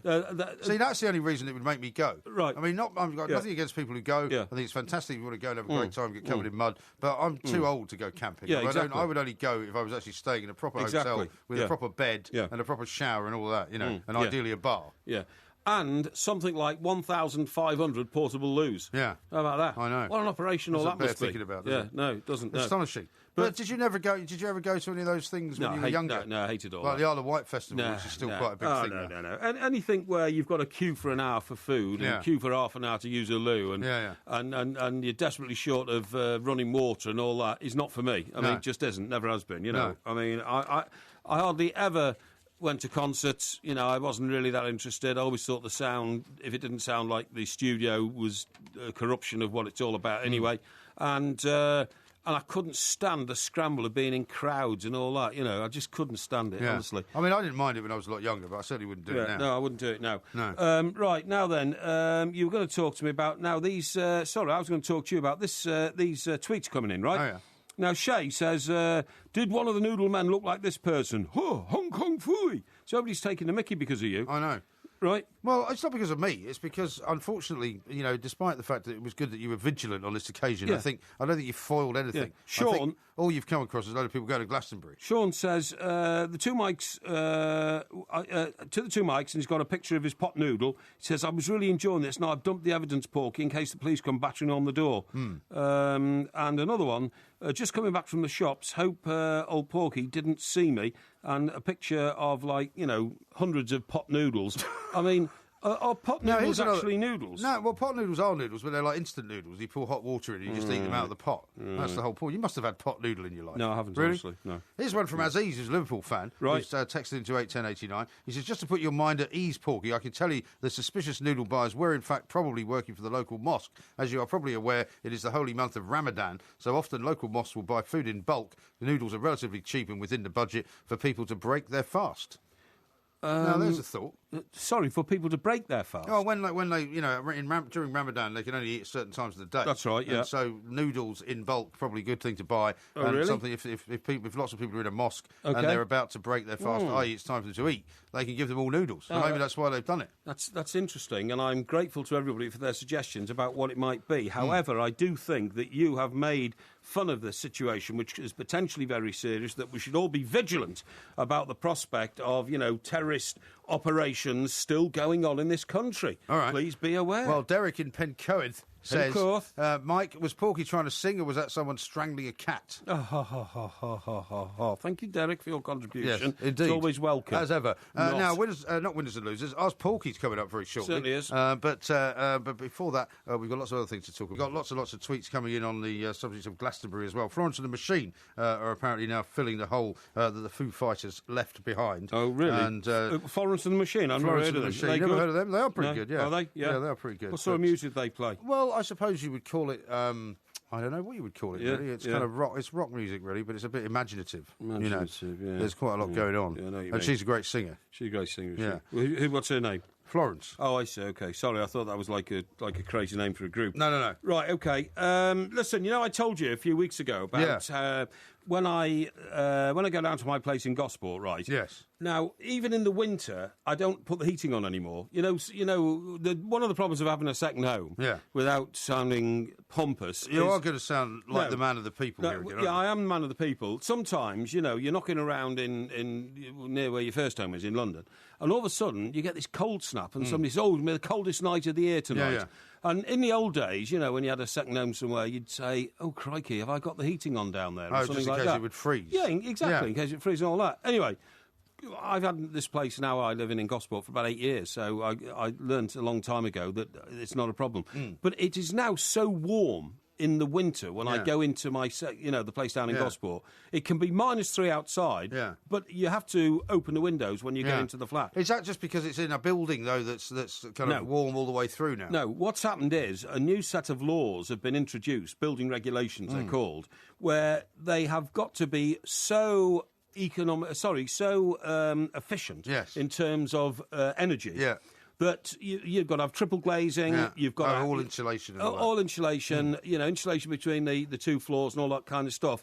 And I hardly ever have to even turn the heating on. Yeah. But I tell you, it's so gone does that mad. mean that your heating bill is more or less minimal then? It's minimal. Like you don't pay any sort of electric bill at all. It's absolutely minimal. There's no gas in the place because gas, can blow up and all that kind of stuff. So they keep them all electric like that. And apart from heating the water, which is on one of these, economy overnight things when I'm not there. But presumably when you're not there, you don't want it heating the water every day. Well, you keep on the overnight thing because you just got to keep the thing running, ticking over. Right. But you don't put it on the full blown one during the day. If it heats up, the immersion heater heats the water. Yes. Does it not just stay hot? It doesn't keep heating it, does it? It should stay hot for a while. Yeah, it does. Yeah, it just stays hot. But I mean, sometimes I'm there for 2 or 3 weeks, and it just keeps it hot and bubbling. And it's very expensive, actually, the electricity. But the point I'm making is, I got a report through on these eco houses, right? Yeah. It is unbelievable now. They've tightened the laws again since mine was built, and people are now suffering from dehydration in their own homes. Yeah, I mean, honestly, I've seen this report here, right? It's called Buying an Eco Home, Expect Stifling Springs and Summers. And people are having to wear no clothes in their homes in the winter. Shocking. Because they're so hot. A report here, a beautiful new development on the banks of the Thames. Fancy pamphlets in the lobby boast of the building's energy efficiency. In winter, the temperatures inside the building are 24 degrees centigrade, right, without even putting a radiator on. Yeah. The insulation in the walls is super thick, energy bills are super low, but from spring to autumn, whatever the weather, people inside are boiling. It's the eco home hell. But also, it will be very dry as well, won't it? I mean, it's not actually very good for you. I mean, it's like my old man used to go on about how, I mean, when we grew up in North London, Hampstead, you know, it was an old Victorian house with lots of kind of, you know, rattly old windows and stuff like that. Right. No central heating. Yeah. But so it was quite drafty. Yeah. But actually, there was a lot of air circulating in it. Exactly. You're absolutely right. And now, without any air circulating, it's like being in a plane or something. Well, windows are not allowed to open wider than 10 centimetres, OK, in the eco home, in case you let out heat inside. Yeah. They open at an upward slant so that any air that goes out goes upwards and not down for some unknown reason. 10 centimetres is the maximum. Airflow is supposed to be regulated by ventilators, which only succeed in recycling warm air from the rest of the building. So, for instance, what you get is you get other residents' air, like if they're cooking or something next door, pumped through into yours because there's no outside air coming in. I mean, that's one of the things that I've noticed, actually, because I've got, you know, just in my block, which is, I think it was built around about sort of the early 90s or something like that. Yes. And, you know, the hood over the oven, or over the cooker, rather, which has an exhaust fan that goes out. It goes out into the hallway. It does, It doesn't go outside. No, it circulates then to other flats. So if I'm cooking something particularly, I don't know, like a curry spicy or something like that, I mean, you can smell it coming up the stairs. Yeah. Which is fine, because I don't care, but I mean, not everybody likes that sort of thing. Right. The open windows, only to 10 centimetres, cannot possibly alleviate the heat built up between our walls. The Housing Health and Safety Rating System states that where temperatures exceed 25 degrees centigrade, and that's pretty blinking warm inside, mortality increases, and there is an increase in strokes, alongside a plethora of medical complaints. In one block of flats examined last year for 3 months, temperatures hovered between 28 and 32 degrees centigrade. That's very 32 hot. Degrees centigrade. It's like being in Abu Dhabi. Yeah. Right? I know. Even a mobile air conditioning unit on full blast for 24 hours could not cut the temperature by more than 1 degree. So you can't actually lower the temperature at all? You can't lower the temperature at all. Places. Well, that'll be the next thing. They'll have to start thinking about putting air conditioning in, won't they? Yeah, exactly, yeah. The apartments exist in a state of permanent dehydration. It's problematic for pregnant women and the very young. And that is the consequence of new rules in these eco homes. Yeah. Across the country, affordable eco flats are being flung up by developers eager to impress the government. Across the country, happy young couples move in unaware of the torment to come. One study of a housing association scheme in Coventry, conducted over 3 summers, found the temperatures rose above 25 degrees so regularly that 72% of the flats put vulnerable residents at risk. And it's going to get worse by 2020 when all new homes must be eco homes and summer temperatures are predicted to increase. How are they going to do that? So, I mean, say for example, most people in this country live in old houses, right? Yeah. Or old blocks of flats. How are they going to make those similar to these? I don't think they will. I think what happens is, these are new builds. Yeah. Because, I mean, for instance, you wouldn't believe the rate at which new builds are going up.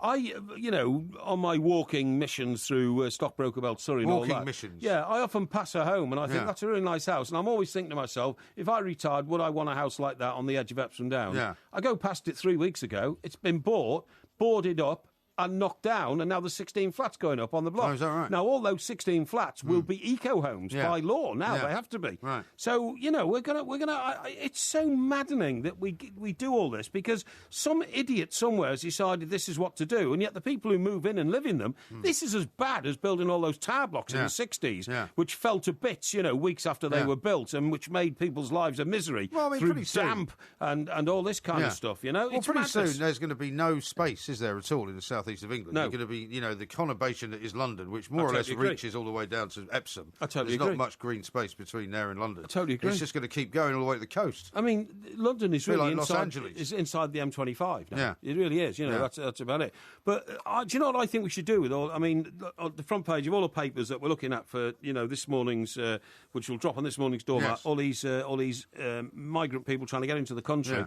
I mean, I think instead of saying, right, we better send the Navy and stop them coming over, if they're going to get here, and they will eventually, they're so determined, I would say, right, we channel them to Northumberland, we channel them to Cumbria, we channel them to Wales and to Scotland, not because we're trying to dump them anywhere, but there's no room in the southeast of England. No. So why don't we build new towns in parts of the country which aren't inhabited and give these people economic incentives to go there. But then in the end, there won't be any green parts of the country left if you keep doing that. But, well, what do we need green for, if you see what I mean? Because you need green because it's good for your soul. Yeah, I know that. But if you built a new town somewhere in middle of Scotland, there's still plenty of Scotland left. There is. Loads of Scotland left. And if you built a new town in the middle of Wales, there's still plenty of Wales left. You know what I mean? Having spent a lot of time in the middle of Scotland where there's nothing apart from beautiful countryside and mountains and lochs and all of that, I wouldn't want a massive great town in the middle of it. But you're going to have to build it somewhere. If we're going to accommodate millions of immigrants, we've already taken in about 3 million, we are going to have to think positively about how to accommodate it. I don't know about that. Well, you're going to have to, man. You're going to have to, think the unthinkable and all that kind of stuff.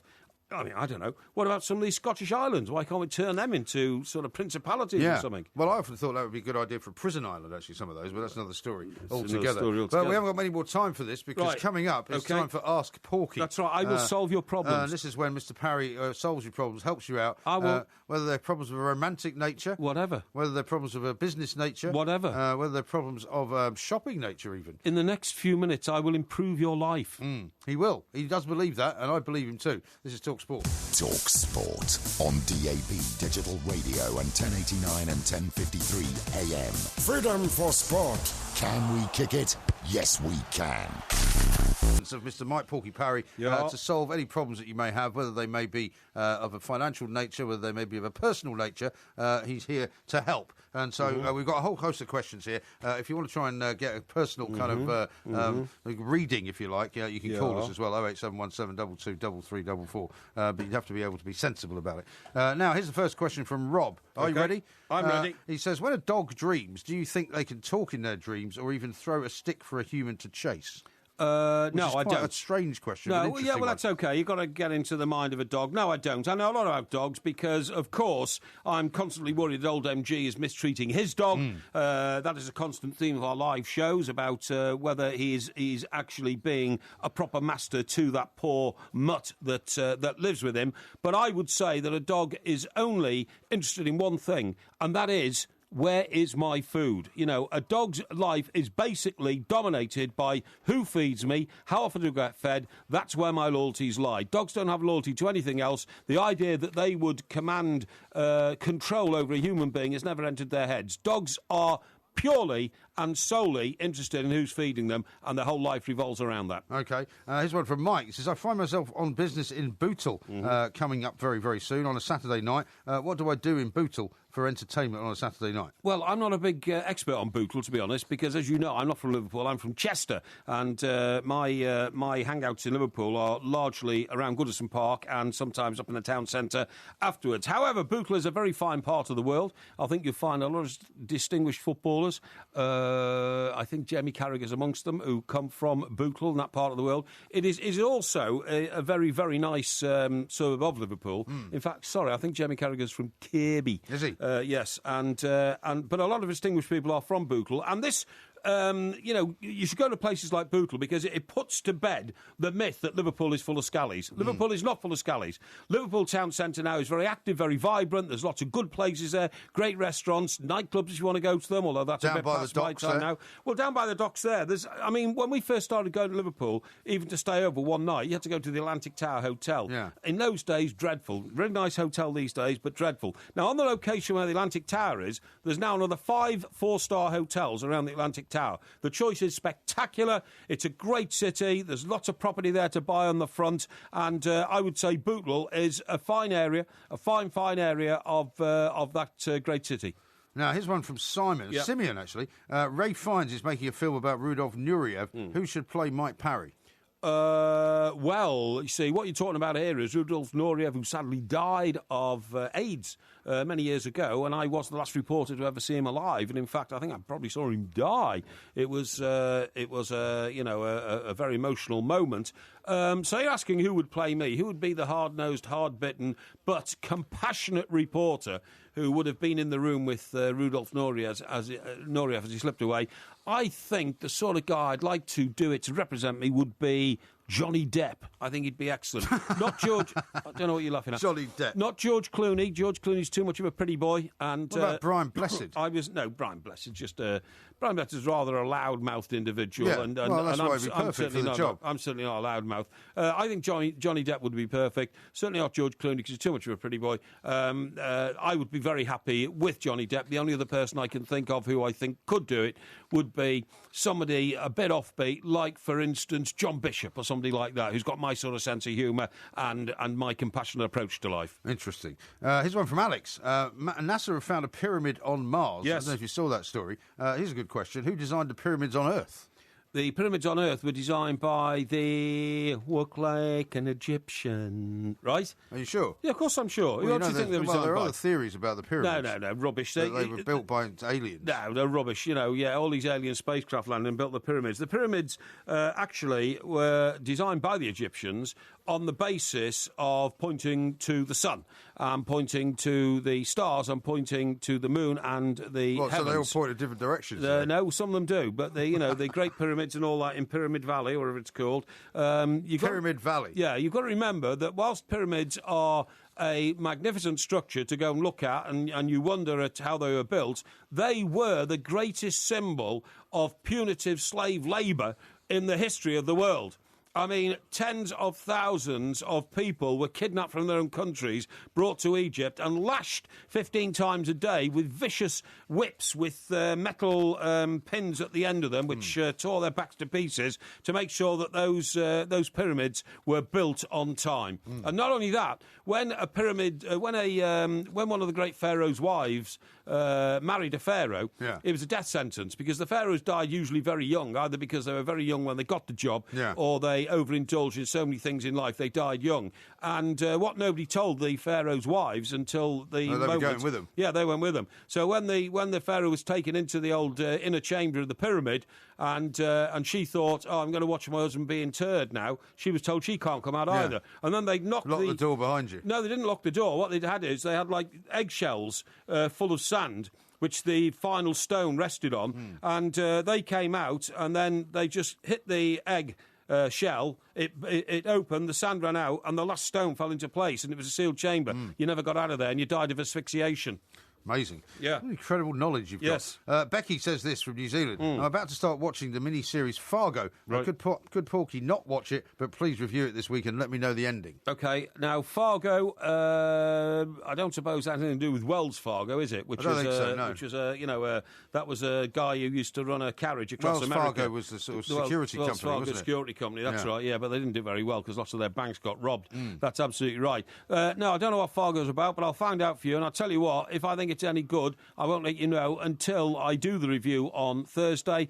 You do it on Wednesday. Sorry? Well, I suppose technically it's Thursday. Yes, Thursday morning, yeah. But I will endeavour to find information on that and all of the programmes. And remember, when I get roundly berated and mocked for the quality and the competence of my TV reviews, it's because I'm doing it in the interests of our millions of listeners. Yeah, exactly right. Yeah. Here's one from Adrian who says, just how did you manage to fix winners and losers? I demand a public inquiry into the cheating Chester cheater. Yeah, I think you'll find that it's actually the quality of the winning and losing nominees that you put into the show. Mine were exceptional, absolutely exceptional. I got so many compliments from people after the show. I knew I was going to win because... Compliments? From whom? From people, from listeners. Really? Who said, God, your choices were so brilliantly analytical. I didn't see any of those. Oh, I did. Brilliantly analytical, and you were right on the button there. MG's brain seems to have gone to mush during that competition. So I would say that there is no gerrymandering involved whatsoever. It was simply, technically, I was more up to it, more at the races than old MG. Now, here's one from Saud who says, is there a two-mic show in the afterlife? Well, I don't know about the afterlife. What I can tell you about the afterlife is this. I don't believe that heaven is above us and hell below, to use a John Lennon expression, but I do believe you move on to something else. You've got to. Oh, that's John Lennon alert, yeah. Well, he actually said there was no hell below us, right? Yeah, that's right. right. So he didn't believe there was either. Well, that's what I'm saying. And I think it's like a journey, but it's one you can't come back from. Because if you first class? I think... You see, some people say, this is a worrying thing, that actually, when you're on earth, you're in heaven, and everything else is hell. Yeah. So that's a bit worrying, that, because this old image of, the Vikings had the right idea. They thought heaven was Valhalla. And what you do is you go there, so that's why they didn't fear dying in battle. And what happens is you literally fight all day, and any arms and legs and heads that get cut off get put back on at 6 o'clock when fighting finishes. And then That'd be a bit boring, wouldn't it? Just do it all over again. Yeah, well, exactly. And then you repair to the tavern, and then you get bladderated all night and feast and wench. You'd love that, wouldn't you? Yeah, I would. Yeah. Feasting and wenching all night, bladderation, and then you go off to bed. You wake up next morning, you're fully fit and healthy again. You go and have a fight again because Vikings like fighting. Yeah. Yeah. Now, this is a good one from Lindsay, a thoughtful one here, who came to the Portsmouth show, actually. Right. He says, as a mum of two 14-year-old daughters, how do I deal with the boyfriend issue? It's a tricky one. Well, it's not really. What I would do is I would be as welcoming as you possibly can to welcome them into your house, because in that way, then you are not making out that they're doing anything that is wrong. Because if they think it's wrong, A, they're going to be scared, B, they're going to find other places to go, not your house. So they could end up, in a wooden copse or a field with long grass or something like that, if you get my message, and all that kind of stuff. A wooden copse? A wooden copse? Yeah, like a wooden copse? It's a little wood, isn't it? You know what I mean? Copse? Yeah. Just a copse, then? It's not a wooden copse. Well, you can have other copses. What, like a metal copse? No, you idiot. You can have, like, a straw copse or something like that. Straw you know what I copse? mean? A field full of straw and all that kind of stuff. Is it hay? Hay. Yeah, hay. Yeah. Hey! Yeah. But, no, the issue is you embrace with open arms. You have to remember, you have to let the child go and the adults enter your lives and start treating them like adults, okay? Glad you said that. I mean, if you start sort of, putting rules and restrictions down, it will psychologically floor your child and also turn your child against you. You must be welcoming. Here's a similar one. We haven't got much time, so I have to ask you to make your answer slightly quicker. Yeah. This one from Steve. Yeah. I'm going to Romania for a few days. Right. Can you recommend a taxi driver who has a sister with benefits? Well, I mean, this is, that's a loaded question. That's down to the fact that I went there to watch Everton play, and my taxi driver was also a pimp. But the guy, no, he was. But he was pimping his sister. He told me if I was offered a woman in the hotel, I stayed in the Tulip Hotel in Bucharest. And all the girls in there, by the way, the waitresses and everybody behind the desk and all that, wore very short skirts in the hope of attracting a Western man like myself. But I resisted all temptation. Well done. Congratulations. But my driver did say to me, he was a pimp, he said, Mr. Make, if you offered the girl in hotel, you say no. My sister, much better. So he was pimping his sister. I mean, it was a disgraceful affair, but that's the sort of thing that happened there. Now, we're going to have a final question here. Okay. It's a sporting question, actually, and this one is from the Two Mikes FC. Looking at having a bet on next season, who will win the Premier League, the FA Cup, the League Cup and the Champions League? Okay. And he's calling it the Porky Accumulator. Yeah, okay, all good questions. Right, the... Premier League, first of all. Chelsea again. Okay. FA Cup. FA Cup, I'm going to say Arsenal on a treble. Third time running? Yes. That's amazing. Yes. League Cup? Everton. Good luck with that. Yep. And the Champions League? Yeah, Champions League, I'm going to say Chelsea. Are you? Yes. Well, that's a very interesting Porky Accumulator. Well, we've got loads of other questions. We couldn't get to all of them, I'm afraid. But thank you very much for sending them all in. Indeed. We will, of course, be doing Ask Porky at the same time next week. Because tomorrow night it's time for Porky Vision. And then on Thursday it will be time for the Porky Quiz, which this week will be on Elvis Presley, That's right, absolutely. Right. Well, we'll have to get the independent quiz masters working on that one. I hope I've improved a few lives with those, Ask Porkies, because that's what I'm here for. You keep sending the questions in. I will keep giving you my time to help improve your lives. Thank you very much indeed. That is Ask Porky for this week. And, of course, you can follow us at the Two Mikes and do the same next week. This is TalkSport. TalkSport Extra Time. We are the Two Mikes. There will be a podcast coming out a little bit later on this morning, probably around about 5 hours from now, actually. Follow us at the Two Mikes. You can also follow, of course, Mike Parry 8 and at IROMG. Yep. Now, a few tweets to read out. Okay. Now, I've got one from a guy here who doesn't seem very sure about himself. Ahmed Osman, his name is. He tweeted us earlier on, and he said that TalkSport should terminate our contracts. Why? To which I said, what makes you think we have contracts? Exactly. He says that we make boring, predictable radio. Oh, really? Yeah. Is that right? Yeah. Oh, well, and what's his name? Ahmed? Ahmed Osman, yeah. I wonder what he listens to. He's a football writer for something called At King fut.com. Oh, really? Okay. Yeah. Well, Ahmed, listen, mate, we appreciate all constructive criticism. Yes. Thank you very much indeed for getting in touch. And send us a reel, will you, of the sort of radio you put out. Yeah. And if we think it's any good, we'll play it out on our show. Absolutely right. Yeah. There's a couple of ones that I can't read out because they're just a bit too rude. Oh, really? And, what are they about, you or me? No, well, they're about your experiences in Romania. Oh, really? Yeah, So, I see. There come some bad words in them. Here's one from Saud, who says, Mr. Parry, yes or no would have been fine. I didn't want to listen to the Lord of the Rings story.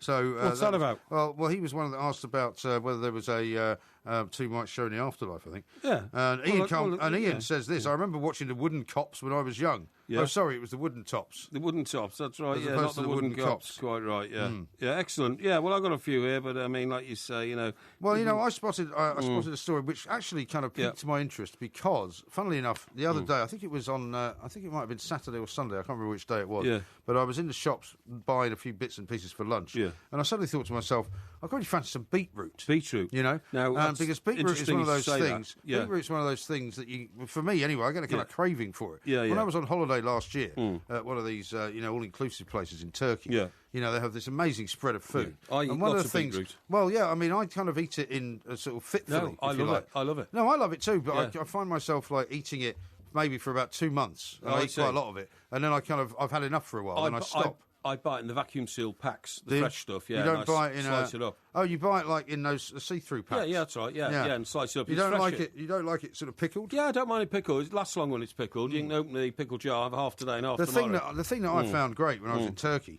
was that you go to the salad bar and they've got those little cubes. That's right. Yeah. Beetroots. Oh yeah. I love that. Yeah, I do as well. But I eat it with corned beef. And it's brilliant on a corned beef sandwich. Now then, excuse me, funny you should say that, because last time I bought some beetroot, I bought it at one of these health stores, and I got a leaflet given me. Oh, yeah? Yeah, seriously. And beetroot is not just a food. You can use it as a facial. What? You can rub it all over your face. Really? Yeah. Well, doesn't that leave a terrible stain? Because it does stain. Well, you can wash it off afterwards. No, but I'm not sure you can. Because if you cut beetroot up, especially that fresh stuff that you buy, if it's a little bit moist, your fingers and your fingernails remain purple for quite a long time. No, in fact, the only thing you can get rid of it with is lemon. You have to use lemon to actually get rid of the stain. It's a bit like strawberries. I've never found it. Have you ever on my fingers. Have you ever spilled like beetroot juice out of one of those bottles? No. Because you can never get that out I of the don't carpet. do that. But anyway, listen. You don't do it deliberately. No, I've got this leaflet with me. I keep it in my bag. Oh, yeah. My travelling bag. It says, beetroot can be used in natural beauty products because it contains a purple pigment. Well, that's what I'm talking about. It's called Betalan. Betalan? Really? Betalan. Okay. And it's packed with antioxidants, okay? Yeah, antioxidants, Dermatologists swear... but it'd make your face purple, wouldn't it? Hang on. The vibrant dye produced by beetroot juice, coupled with the rejuvenating effects of the vegetable's antioxidants, make it a great component of any homemade beauty products. And you can, for instance, you can have a veggie facial. Yeah. What you do is you grate a beetroot, squeeze out the juice, so you've just got like the beetroot skin. Mix a tablespoonful of the raw beetroot juice. Right. That emanates from the beetroot. But that's the stuff I'm telling you is going to dye your face. Yeah, You'll end up with a purple face. No, hang on. You put in a tablespoon of soured cream. The soured cream contains lactic acid. Right. That helps slough off the dead skin cells on your face, while the beet will give your skin a rosy glow. Give you more than that. Well, give you more than a rosy glow. Give you a purple face. Yeah. Some advocates even claim the beetroot pigment can help reduce age spots. You apply it to your face and you leave it for 20 minutes, then you rinse it off. I don't fancy the sound of that at all. No, it says the result of this is the mask feels cold and unfortunate. It also smells of sour milk. Oh, great. So your face is red. You're not really selling it. They're not selling it very well. No, and it smells of sour milk. There's nothing worse than sour milk. No, exactly. And it leaves the skin feeling tight, apparently. I don't know why they're telling you all this, because it was supposed to be... No, it says you'll find eventually you get used to it and become surprisingly effective. How about that? Yeah, but what does it actually do? Just makes your skin better? Well, it's supposed to rejuvenate the skin. I'd be very concerned about putting anything beetroot-like on my face. But I am going through a period, I think, of actually liking beetroot. Right. So I'm going to be eating quite a lot of beetroot over, because I think it's kind of a summery thing over the course of the next couple of months, I think. Another thing you can do here. Get a finely grained beetroot, half a cup of chopped cabbage, and a quarter of a cup of water. Put it in a blender. right? You liquidise it, transfer the mixture to an ice tray and freeze it in cubes overnight, right? This is a bit complicated. Yeah.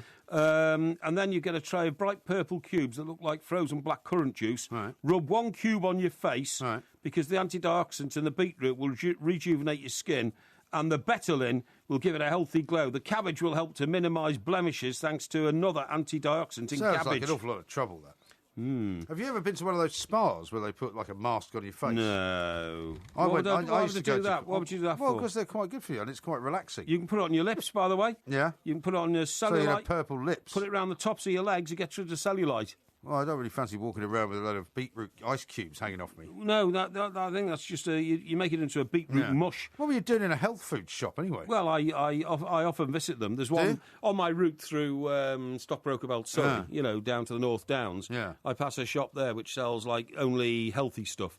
Like healthy bread, and that sort of stuff. Well, why would you go there? You don't eat anything that's healthy, do you? No. I often go in and get them to make me up a roll. Well, like a corned beef and beetroot sandwich. Yeah, maybe. They don't sell corned beef in there, surely. Yes, no. Yes, I think they do. I can't remember now. I think it's lean ham. I definitely think it is lean ham. And then I go and I sit on a seat in the middle of the North Downs somewhere, observing the beauty of my surroundings and munch on my fresh bread sandwich. Interesting. Yeah. It's so good. what are you going to do for the rest of the next couple of days then? Are you going to be, because I mean weather-wise it's not that hot, is it? Well, we don't know. We don't know what's going to happen, do we? It's good for the garden. The newly renovated old. Will you be watching the rooftop. England under-21 game tonight? Yeah, definitely. Because I do want them to win, and I think that I've played a part in rejuvenating old Gareth Southgate. Right. I think. What do you know about the Italians? Well, not a lot, I'm afraid. Because what we don't know is whether the Italian team... Because, I mean, people are saying that, you've said Stones, right, is ready for the senior squad. Undoubtedly. But we've already got that situation where there's many players on the senior squad who've decided they don't want to play in the under-21s. Yeah. Well, and hardly any of them, basically, as a result, actually play in the Premier League. Well, which is not very helpful. That may be the case. What do we know about the strength of the Italian team? That's what I'm saying. What do we know about the Italians? I mean, do many of them play in Serie A? Do we need to know? Well, I think they all play in Syria.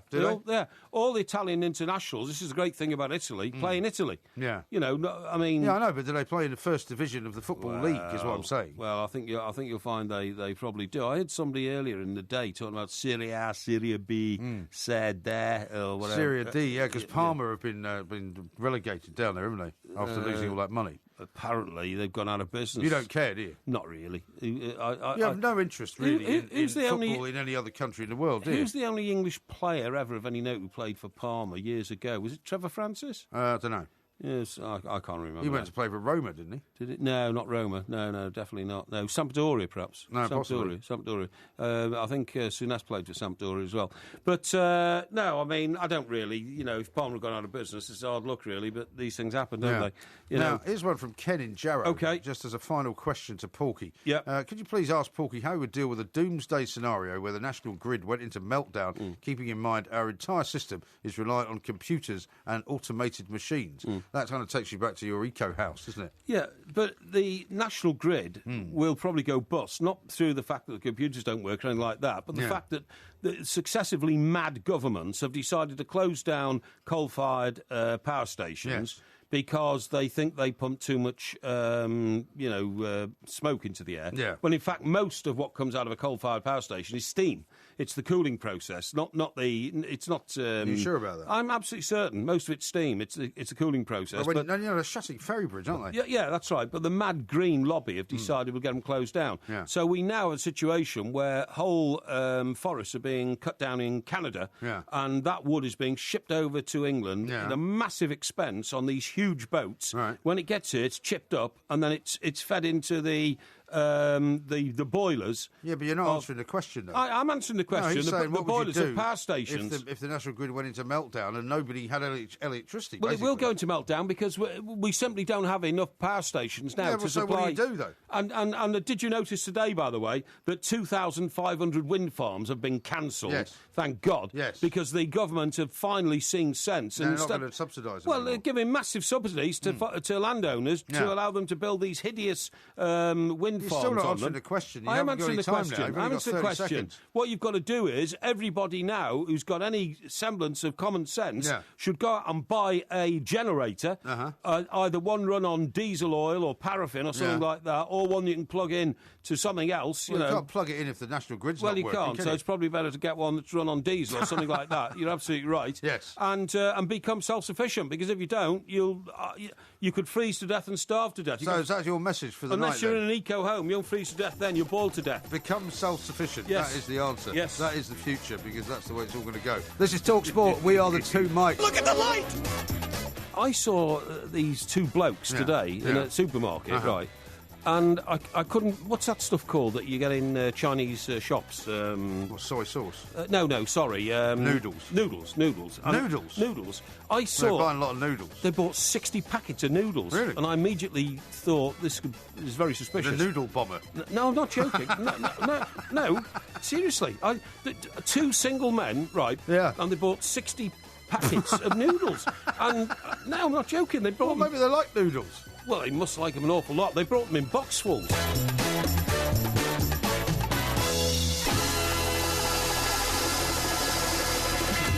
Can't grow flowers on mountains, that's the problem. Well, you can grow mountain flowers on mountains. Well, yeah, but I mean, the goats eat all those, don't they? That's what a goat's employed for, to eat everything.